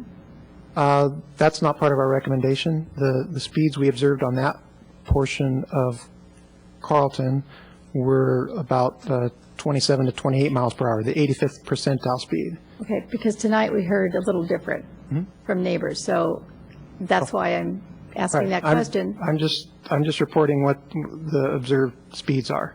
Did you observe them on both ends of Carlton? Is that right? Okay, I just Yes. wanted to be sure. Okay, and so there's a lot of delivery trucks, I gather, on Carlton for the Trader Joe area. I hate to keep hitting poor Trader Joe, but what is Newtown? Is that what it is? For Newtown. Now, how would trucks affect the speed bumps as far as wear and tear, as far as causing more noise because they have to go up over them? I mean, what is... Definitely trucks going over speed humps are noisy and tend to project more vibration to the nearby properties when a heavy truck goes over those humps. But I want to make clear, we didn't really, that was not part of our directed work to observe whether or not there were trucks. You know what? I understand that. It was a question that I needed to know an answer to, and you seem like the person to ask. Thank you. Any other questions, either of the engineer or the applicant? There being none, thank you very much. Okay, I'm trying to remember where we were. We closed the public hearing, so we're again now looking for questions, comments, motions. Commissioner Jensen. I'm going to follow up on the chair's comments regarding Los Gatos Boulevard as a whole, and I have somewhat of a different concern. And I'm just going to say it because this is what I think. We're now looking at this property, the Swanson Ford property on Los Gatos Boulevard and Blossom Hill, the Honda used car lot, the Chevrolet dealership. The town council just approved a 20-home subdivision at the corner of Caldwell and Bella Vista. And we have not considered any of these as a systemic issue. And I think if we are changing the face of Los Gatos Boulevard with significant properties that all have an impact on the infrastructure and the face of Los Gatos Boulevard and the way Los Gatos Boulevard is traveled, that this is kind of a strong word, but I think it's somewhat irresponsible for us to consider them piecemeal rather than to look at the entire Los Gatos Boulevard and the impact of that, particularly when we have a developer that owns two of those properties. And having spent a lot of time on the General Plan Commission, our General Plan Committee way back when, I know that we spent a lot of time studying the North 40 and how that we wanted to see that developed. And in comparison to the properties I've just mentioned, that's really a tiny part. And we've still got that sitting out there on Los Gatos Boulevard. So I realize that we have to consider projects that come before us, but if this is going to the Planning Commission, I just want to make this part of the minutes, that I really think that there ought to be serious consideration given to a systemic overview of what's going on with Los Gatos Boulevard, because I think we do create impacts with each one of these projects that comes through, and we don't consider it as a whole. And to be responsible planning body, not a designing body, I think we really need to do that. Let me say this. I doubt there's anybody who would take issue with what you just said. On the other hand, one has to ask what our role is, and our role is to follow what has been adopted.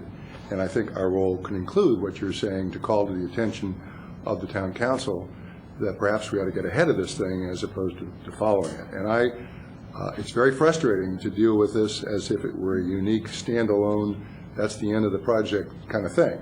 And so I do agree with that. But when I look at what it is we're entitled to do, what we have before us, and on consistency and that kind of thing, I think we have to decide within the framework of what has been adopted by the town, is this a project we would recommend or not? And if we say no, it's not something we would recommend, I would encourage you to come up with reasons that the town council can identify with and agree with. But I do know this, if our view is we should have a better overall plan and a different plan, we're kind of in a hard spot there. But yes, we can say all that, but I just hope that when we get to a motion, we can at least explain to the town council the basis of the motion. Yes, Commissioner Jensen. I understand, and I'm prepared to do that, and I'm fully aware of what our role is, and I think part of our role is to bring to the attention of the town council things that we think that they ought to consider. So as part of the minutes, I want the town council to know that I think that ought to be considered. Thank you. Commissioner Bourgeois. I share Commissioner Jensen's sentiment, but I also, there was a recent town council meeting, I believe, where they actually discussed whether to revisit the Boulevard plan or whether they were going to reaffirm it as is, which is what I believe they did. And so I kind of took that as the guidance we're going to get from them. And so that's what I've been looking to in making this decision. That being said, if she wants to rebut that point, I'll concede before I go. Let me just say this. I hope that we're not in the position of rebutting each other. What we're trying to do is share our thoughts, and I will certainly give everybody an opportunity to share differing thoughts, but we certainly won't call it rebuttal. But let me make sure that Commissioner Bourgeois is finished with his comments. I'd love to hear what Commissioner Jensen has to say. Okay. Commissioner Jensen, what do you want to share with us? I completely agree with Commissioner Bourgeois. I'm aware that the town council recently reviewed the vision for Los Gatos Boulevard, and I know that the town council decided to go forward with it. In looking at this project tonight and in expressing my views on the record for the town council, I did note that this, and having worked on it, it's primarily a design document and a concept document. It does not address infrastructure. It does not exist traffic circulation. It does not address infrastructure. It does not address traffic circulation. It does not necessarily address impacts and how to react to impacts of the kind of development that's envisioned. It does give a guide for designing and the kind of use we'd like to see, but it doesn't go on to say, and what happens when that use gets built. And that's what I'm encouraging the town to look at. Let me also share, because this is a very interesting topic. It is a cascading effect, and you don't want to be on the end of this line, because I don't know where all the traffic is going to go if we do all these projects and if we haven't anticipated where it's all going to go. But I'd hate to be the last person up for a development, or maybe the last 2 or 3, because when you look at the environmental impacts, Well, who knows? Maybe there'll be some way to dissemble on that. But the fact of the matter is, at some point, it just isn't going to work. And the last person standing is not going to be able to solve that problem. The time to solve the problem is now. That having been said, anybody else wants to invite the town council to share their wisdom with us on this point, should do it now. And then I would like to get a motion so we can move on. Yes, Commissioner Erickson. I am very much sympathetic to the points made by fellow commissioners. I don't see any need to reiterate them all. I think they've been stated very well in terms of the challenge of not having a full, what I would call, master plan for the boulevard that takes into consideration all of the impacts that they would. And I have the same concern that I expressed at the last meeting. If we proceed with developing individual pieces of property, I can't figure out how we solve this issue, because I don't know that we have the clearly don't, as I understand it, don't have the jurisdiction to address some of the issues. So we'd have to turn to the town council. I've actually, outside of the meetings, expressed those concerns directly to council members. Okay, we're all agreed on that. Now, do we have any motions? Mr. Erickson. I have a question for the town attorney. Are there any options other than for us to formally express those concerns to the town council as a part of our action as a planning commission, other than to take specific action on this plan development? With regard to this application, no. I think making your statements on the record in your consideration of this application will be communicated to the council, which will get a transcript of these proceedings. But I also want to remind the commission that the town is currently in the early stages of the general plan update process. The general plan includes, among other things, a circulation plan. All of the elements of the general plan will be reviewed and brought up to date with regard to the current status of of development in various areas of the town, including Los Gatos Boulevard. And these are also good subjects to discuss at that, as part of that process as well. Do you mind if I have a follow-up question on your question? I'm not suggesting we do this, but I have a personal experience with moratoria. What I'm concerned with is, as we slowly wend our way down this path, and the general plan is taking its own sweet time, meanwhile we're having these applications come in, and I don't blame the property owners at all. They have a right to do that. But if we don't coordinate these two things, we're going to foreclose options we now have. And so I guess, from my personal standpoint, I would like to say that I doubt seriously that the Boulevard plan as now constituted took into consideration, and maybe I'm just wrong on this, all of the shutdowns we're now having of all of the vehicle sales places. And I would like to suggest that we being the town, consider the impacts of all of these properties being developed and what will happen when they are all developed. And if that means that we have to adopt a moratorium until we find out what we're going to do, then that is something that the town attorney can speak to as whether that's proper or not. But I am personally not comfortable with approving the next 2 or 3 of these things and yet not knowing what our vision is for the future of Los Gatos Boulevard, unless the town council says our vision is exactly the way it is. That's not my vision, but I didn't run for office. I wasn't elected, and it's just my opinion. Now, any other comments or questions? Yes, Commissioner Telesfor. So whether it's systemic, cascading, or cumulative, we still have to make a decision. Absolutely. And it's frustrating. And so would it behoove us to be conservative? And with the impacts that are here, I don't care if it's Scheme A or Scheme B, we still have lots of issues with what's going on.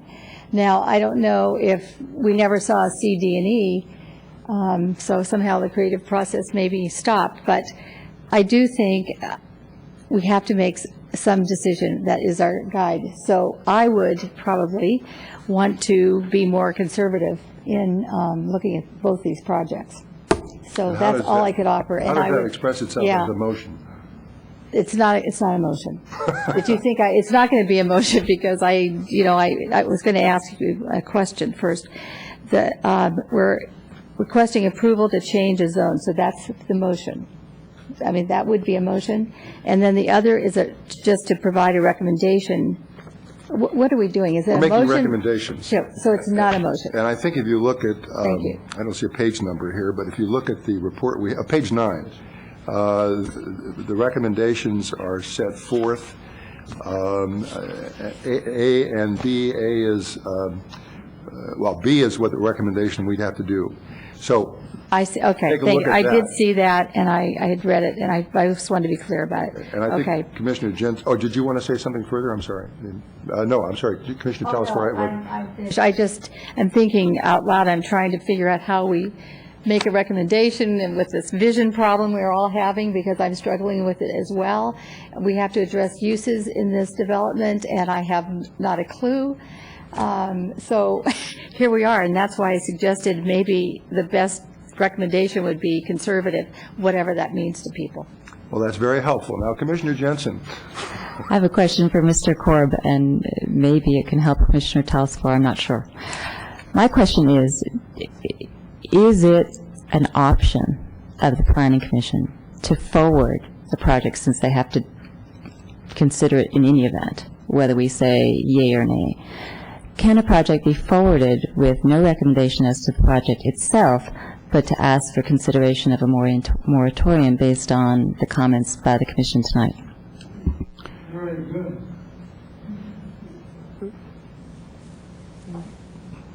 Through the chair. Yes, that's an option. We have previously recommended that the Commission consider forwarding applications that the Commission could not reach a consensus on with whatever comments the Commissioners wish to make to the Council in the Council's ultimate consideration of the project. I believe you can do that in this case as well, with whatever recommendation or whatever considerations you want to send along with the project, moratoria or anything else, or just specific comments about the project. Let me say this about that. It's an old line. This project is in many respects a good project, I think. I think that Plan A is the better of the plans. I'm not sure that this project would have to be stopped. I think it's something that should be considered, and that's why I threw out the moratorium thing. Moratorium could either go into effect with this project or with future projects. And that's not my pay grade. That's something else that has been said before. But I want to make it quite clear again for the record that I'm not against this project, and I do think that Plan A is a much better plan for Los Gatos Boulevard than Plan B. If someone can think of anything they'd like further to temper for the neighbors, for example, the traffic calming, I think that could be very helpful. I, for one, would like to make a recommendation to the town council on these points. I may be the only one, I realize that, but I personally would be behind a motion to recommend to the council on the basis of what we have before us and on the basis of the matters we must consider as to whether or not we could recommend affirmatively, and I could. That doesn't mean that that's the end of it. And if someone thinks it is more forceful or more effective not to do that, but to simply say, without commenting on whether we would recommend this or not, we're not going to recommend it. We're also not going to be negative on it. What we're going to tell you is we really think you ought to give serious consideration to whether this ought to happen now or whether the bigger picture should be looked at before anything happens. I think that is a very, very dramatic step, and I'm concerned that for the present applicant who's now been in the pipeline for a long time before us, I don't know about the equities of that. These are real questions. I don't know. Unfortunately, we don't have to make that decision. So I just I just suggest that to you. If the commission, in its wisdom, thinks the best thing to do is to send it up without a recommendation but with comments, I can't say that's wrong. But I do want to share with you that if we had to make a recommendation and we weren't going to take this in-between step, I would recommend option A. I think it is a much better project from the town's standpoint. It may not be the best project from some apartment dwellers or homeowners standpoint, and I'm sympathetic to that. But if, in fact, we represent the town, then we have to balance those two things, and that's how I would balance it. Commissioner, I think Erickson first, and then we'll go to Commissioner Jensen, and then Commissioner Bourgeois. A couple of comments. I would echo a lot of what the chair just said. It would be difficult for me to come to findings that would suggest that option B was consistent with with my understanding of the Los Gatos Boulevard plan. So it seems like to me that it would be hard to come to a conclusion that option B meets the requirements if we follow what our responsibility is. So that's a comment. And then may I ask Ms. Rooney a question? Please. So we would need to find, in order to recommend this without worrying about A or B for the moment, to recommend the plan development, that it was consistent with the general plan as a part of it. So given your experience, which includes experience in multiple other towns, jurisdictions, when you have a process of a general plan revision underway and you have significant development or developments which have significant consequences that might, if they were in a slightly different time sequence, one might hypothetically have a different finding, and we know that the processes are going on in the general same time frame. Do you have experience in other municipalities that you would suggest to us what would be the wisest course of action at this point? I don't think I have anything that come close to the situation that we're in right now. I think the struggle right now is the fact that our general plan is taking some time. And although this happened prior to me coming to the town, I did understand that the council, knowing that this has been a challenge at both the Planning Commission level and the council level for quite a while in terms of the boulevard and how should that be developed. And hence the council did then, as I understand, review the boulevard plan over about a 3-hour period about 3 months ago, and they confirmed the plan. So that's telling me the council, and I'm not sure what the vote on that was either, but that's telling me that the council supports this plan. Does this commission raise some issues? I think the commission raises some valid issues, and I think that the general plan update will look at the cumulative, I'd use cumulative impacts of what all the development that would be occurring on Los Gatos Boulevard. So it comes down to the final question: is this the horse before the cart or the cart before the horse? I really can't advise you on that because I don't have enough history, I feel, and I haven't been faced with a situation like this.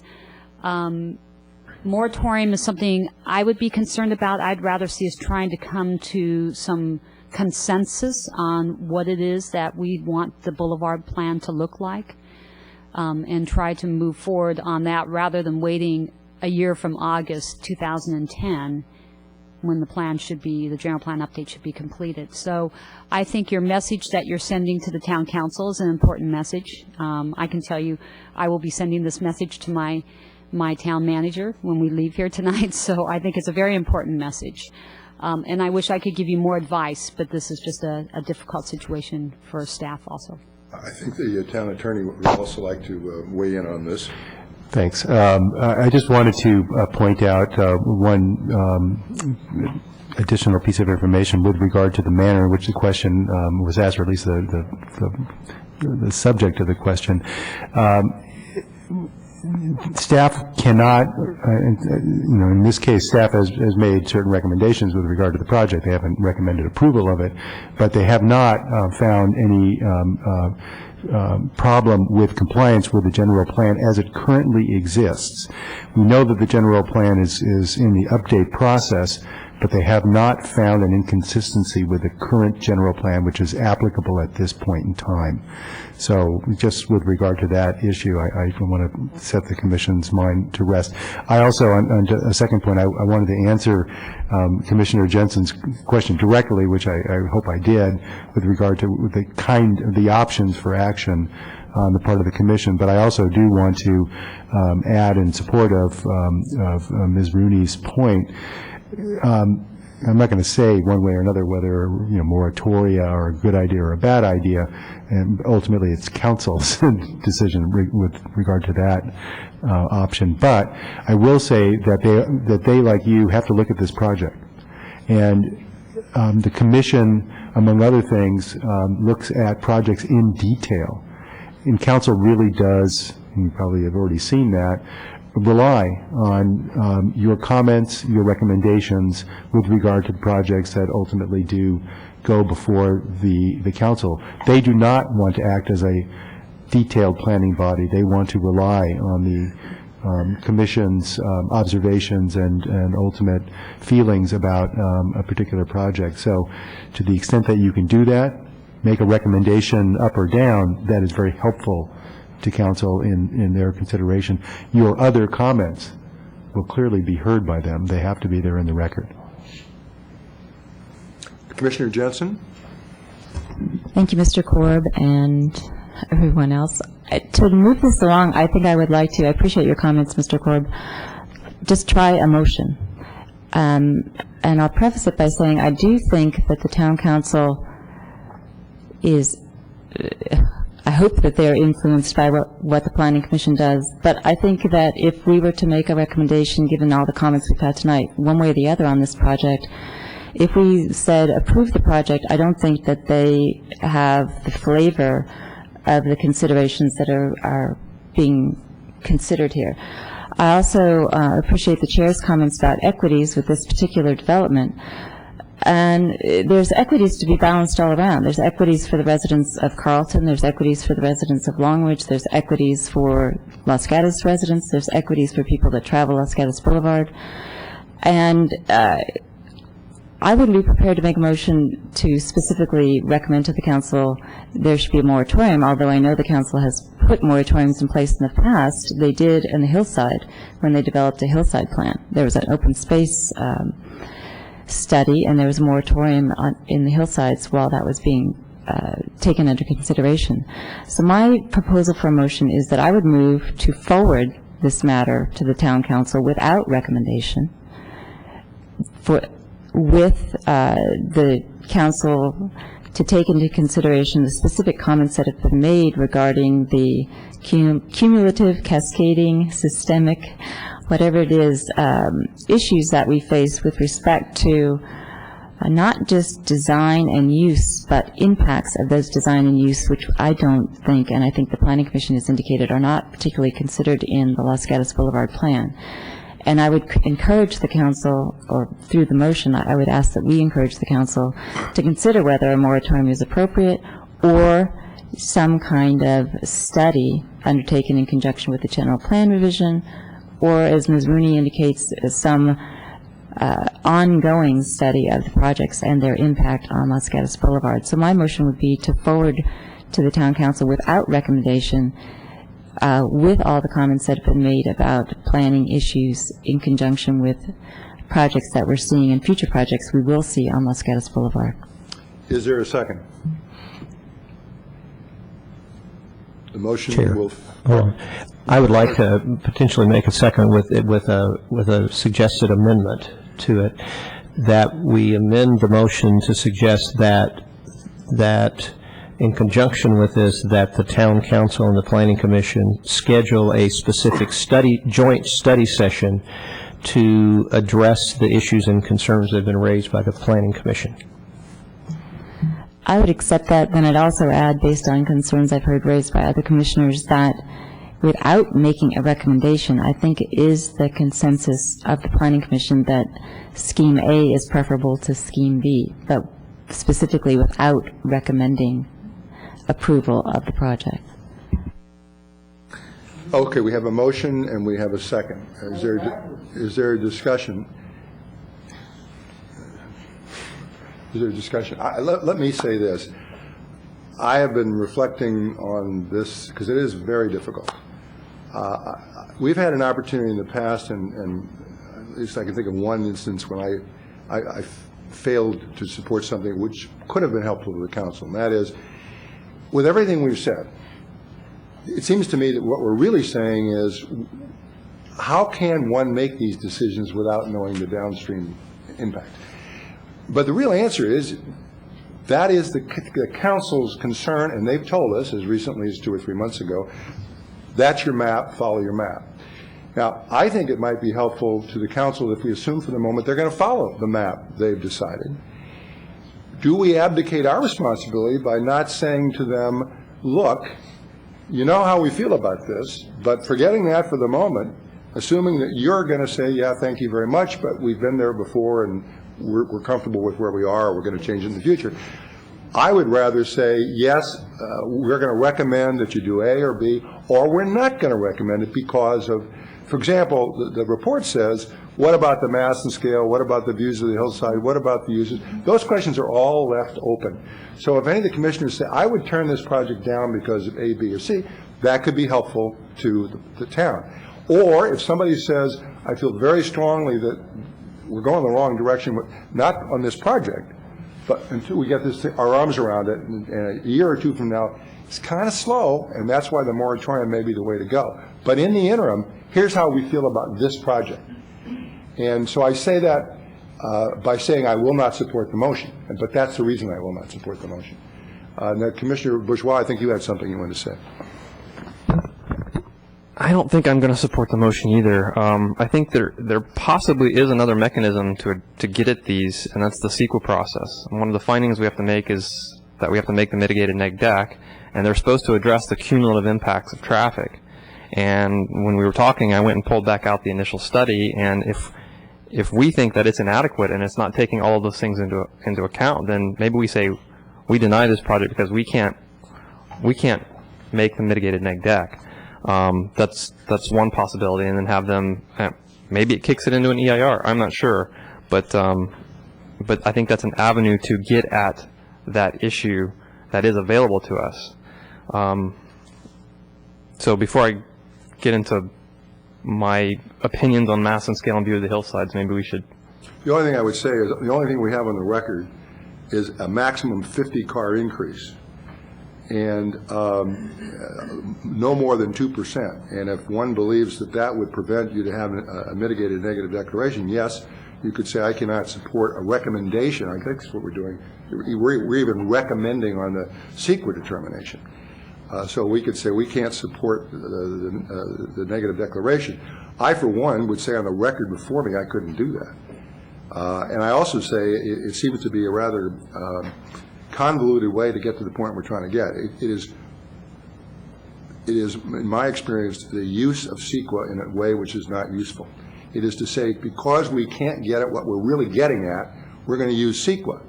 And believe me, I've seen enough of that to know that gives CEQA a bad name. Well, I have too, but that's the purpose of the cumulative impact section, is to look at reasonable and projects that are in the books and how do collectively they impact. But you have to say, even in that, what impact does this project have, no matter what the other projects have? If this has an impact of less than 2%, it personally doesn't cause anything else to happen downstream. Well, that less than 2% was on Carlton, and what we're talking about is kind of the cumulative traffic impacts on Los Gatos Boulevard of all of these. That's what my understanding of Commissioner Jensen's concern was, that cumulatively all of these major developments along Los Gatos Boulevard push us into something that, we're already at level of service D. and we're looking at 6 major projects. Well, why don't we ask the staff, I mean, that could be a very good point, so I'm not disagreeing, or I'm not agreeing yet either, but could we ask you to comment on the negative declaration? Because Commissioner Bourgeois' point is, forget the 2%, focus on what does this project do to the traffic on Los Gatos Boulevard, because if it's arguably significant, I'm troubled with cumulative, although cumulative is something I'm concerned about. But I'd have to say that this project, standing on its own, would require more than a negative declaration. If you could say that, then you could say, I'm not going to recommend the negative declaration. So the question is, what is the traffic impact on Los Gatos Boulevard of this project?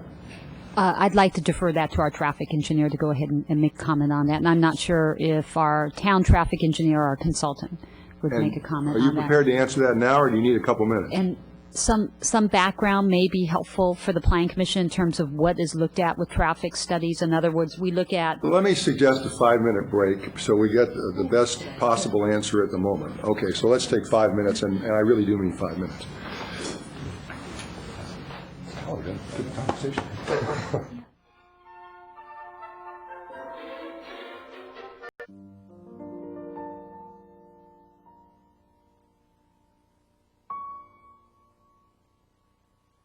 Session. We have allowed a few moments, so perhaps the engineer may now address the issue of the traffic on Los Gatos Boulevard. Correct. And before I get on to that, I also wanted to address what projects are considered in the analysis, because we actually look at several different scenarios, as we call them. And first is existing conditions, which is just what we go out and count and calculate the level of service based on the existing counts. Then next we add in projects that have been approved but not yet occupied, because they are not, either they're under construction or they're still vacant, because those are going to be adding traffic, we know, and so we add that traffic, and then we call that background, and then we analyze level of service with that condition, and that's still without the project. The next step is then we add the project traffic on top of that, and then analyze the level of service of those conditions. And then finally, what you could also be called a cumulative scenario is where we have the background plus project, and then we add in pending projects that are projects that have applications on file or that staff knows of that are expected to come along in the future. And staff has that list, and that's we add the traffic from those projects on top of the previous scenarios and analyze the level of service with that. So that's... And what is the impact? Okay. Well, the question I think Commissioner Bourgeois asked, and he can correct me if I'm wrong, is what did you find would be the impact of this project on Los Gatos Boulevard? There was no level of service impact on Los Gatos Boulevard from this project. And in the cumulative scenario, all of the intersections we analyzed operate at LOSD or better, which is the acceptable condition for level of service. The one impact that was noted and there is mitigation recommended is a left turn storage queue problem. And let me just make sure I get the location correct. It's on southbound Los Gatos Boulevard at Village Square, where the additional project traffic would cause the left turn queue to exceed the length of the existing left turn storage pocket. And the mitigation there is to extend the left turn storage pocket to a minimum of 200 feet in length. That's I guess is going southerly and turning left? Turning left into Village Square. Okay. Yes. Now, let me ask, and maybe this is going to take the staff too. I want to know whether you included the Swanson property, the Moore property, the Chevrolet property, and the Honda property. Of those specifically, the only one that currently is included in that is the Swanson Ford site. Honda is not vacant, and so that, as well as Chevy and Moore, were not considered in the cumulative impacts. We have an application, don't we, on Chevy? No. On Ford and Swanson. No, we also have one where they were talking about building a drive-through facility with a a pharmacy. That was a CDAC application. There's no formal application. Okay, so even though we know that's what they want to do, that's not part of the mix. Correct, and they're not the property owners. I'll look at it before us. Okay, Commissioner Bourgeois, do you have some follow-up questions on this? No, you have a motion. We have thank you very much. We do have a motion, and we do have a second. I don't know that the other commissioners have yet spoken to the motion. In fact, I'm not Commissioner Bourgeois, were you finished with your comments on the motion? Commissioner Talasford? Although I would like to support this motion, I'd also like to amend it again that we could at least include comments if we were to vote in favor of your motion instead of just, I'm just concerned that, well, I just think that we need to, it would be dramatic, but I don't think we can veer from our role in this case. So I'm having a little hard time supporting it for that reason. Commissioner Jensen? Just to address Commissioner Talasford, the motion is intended to include all of the comments that have been made with respect to the issues that have been raised with moratorium, cumulative traffic, testimony that we've heard here tonight. So it is intended to include all of the comments that have been made during the public hearing. Any other comments? All right, all those in favor of the motion say aye. Aye. Is that one? I think that's one. All right, the motion, anyone else in favor of the motion? The motion will then fail. Does anyone have another motion? I will make a motion, unless, Commissioner Erickson had a motion? Fine, please. Okay, let me go a whirl at this. That I would move that we would forward a recommendation for approval to the Town Council of option A as presented, and that we would find that the plan development is consistent with the general plan, with the boulevard plan, and the commercial design guidelines, and that the community benefits outlined by them be amended, if I can do that, to include, in addition to the four listed, modifying number 4 to say, and any other, and other traffic calming measures in the neighborhood. Would you restrict that to traffic calming measures necessitated by the project? I think the town attorney will probably encourage right, that. Yeah, Okay. that are related to the project, that are necessitated or related to the traffic policy, yeah, as a result of the project, and that that we find and that we accept the mitigated negative declaration and the mitigation monitoring program as outlined. Is there a second? I will second the motion. Is there a discussion? Commissioner Bourgeois. Thank you. I'm really torn on this one.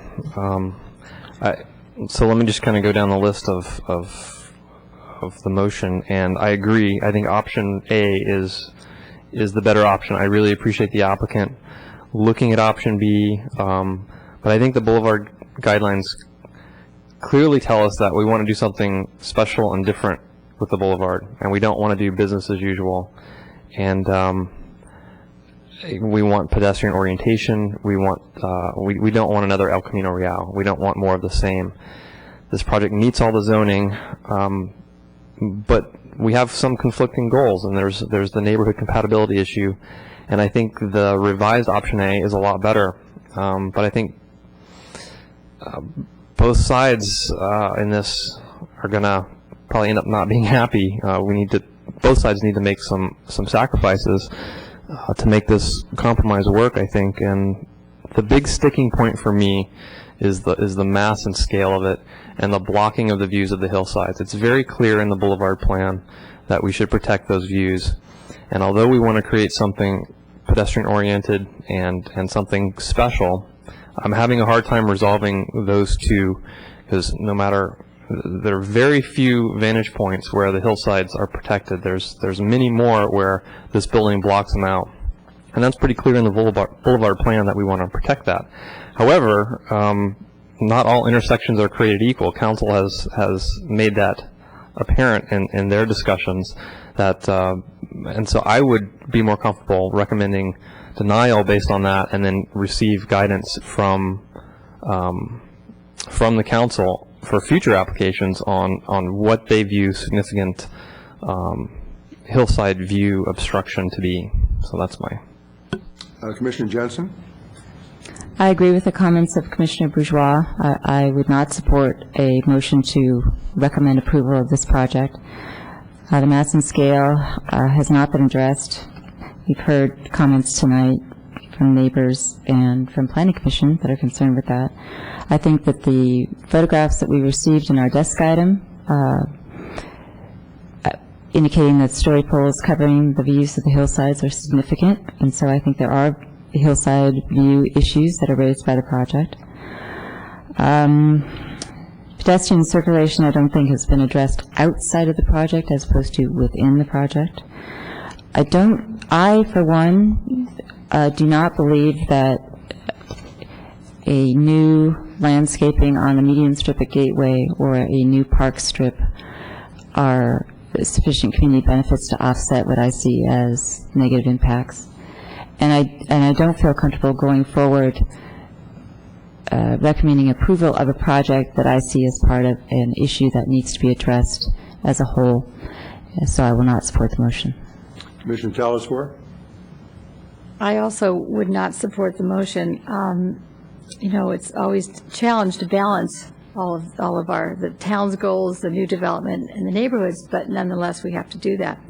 And my fellow commissioners have succinctly said everything. The only thing I would add is that the whole idea for me is to get the mass down for minimal impact to the views of the hillsides for both the residents that live in that area and the residents that live in the whole town, and that would be a real community benefit.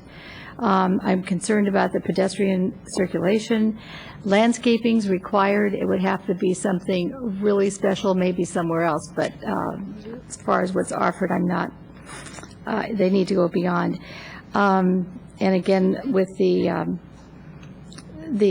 traffic, so I can't support this. I'm recommending that this go forward. It's fairly clear that the motion will not carry it unless the maker wants us to have a vote. I suggest that since we now have had 3 people say they will not support the motion, if you would be willing just to withdraw the motion, I'll withdraw my second. And I would invite then, because we've gotten 3 people who said basically we ought to come up with a motion recommending denial. Let's have that motion. Yeah, I'd be happy to withdraw my motion. I wanted to make a motion so we could have the discussion, take action on something. Thank you. And it actually is a recommendation. Yes, it's a motion to make. It is a motion that we recommend. Yeah. So one of you 3 should do this. Commissioner Bourgeois. I will move that we recommend to the town council denial of the project based on the grounds that we cannot find that it is consistent with the general plan and the Los Gatos Boulevard plan for the fact that it has significant impacts to views of the hillside. And that will be my initial motion, and if seconders want to add to that. Is there a second? I'll second the motion. Commissioner Jensen seconds the motion. Are there any comments? Any requests for amendments? Can we Commissioner just, Telesfor. I don't want to make any more of the same comments, so we can just say, listen. It's all there. It's all there. Okay, thanks. All right. If there, Commissioner Erickson. So may I just ask for a clarification from the motion? So the grounds of denial is simply on the basis of the obstruction of the views. That's what he said. Yeah, and maybe I should expand on that a little bit. I think implicit in there is the mass and scale of the building as well, and the subsequent impact to hillside views. Those to me are the 2 significant issues that I'm recommending denial on. Commissioner Telesfor. I think you could add in there that it's not that it's also when you talk about mass and scale, it's also in relationship to relating to human scale, and in that particular area. And perhaps that's what I meant when I said maybe with this first project, we need to be a little more conservative in what we're doing. So that would go with that. Can we just accept that as a comment then? Yes. All right. Commissioner Jensen? I don't want to amend the motion, but I just want for the record the council to understand that I'm supporting the motion not only for the specific reasons that are stated within the motion, but for all of the reasons that I've stated that I have a problem with viewing this project individually, and for this commissioner only would encourage the council to ask for a joint study session with Planning Commission regarding future developments on Los Gatos Boulevard that have been identified, and to consider a moratorium on development until there is a clear plan in place to address all of those developments. All right. Commissioner Erickson. Let me just make one other comment. The reason why I asked just to clarify, the reason why I asked the question is I wanted to be sure that we had, if we were to move forward passing this motion, that we had what the council would consider sufficient findings that they would in fact take the motion to deny seriously, if you would. I'm not saying whether or not the one issue in the motion would be serious, but I'm just raising that question. So is it I would have a concern about, is it a weak motion going forward to the council and therefore not delivering clearly enough formally in the motion the findings that would express the concerns that have been raised tonight? As I understand the motion now, it has been expanded, I think in part in response.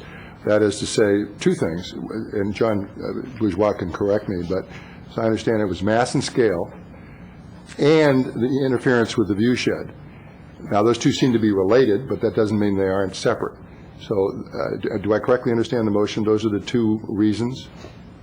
Those are. That's where I personally am struggling with the conflict. I think option A is the better option. I think it has a lot of positive attributes. I, for one, am not opposed to the community benefit that's been proposed.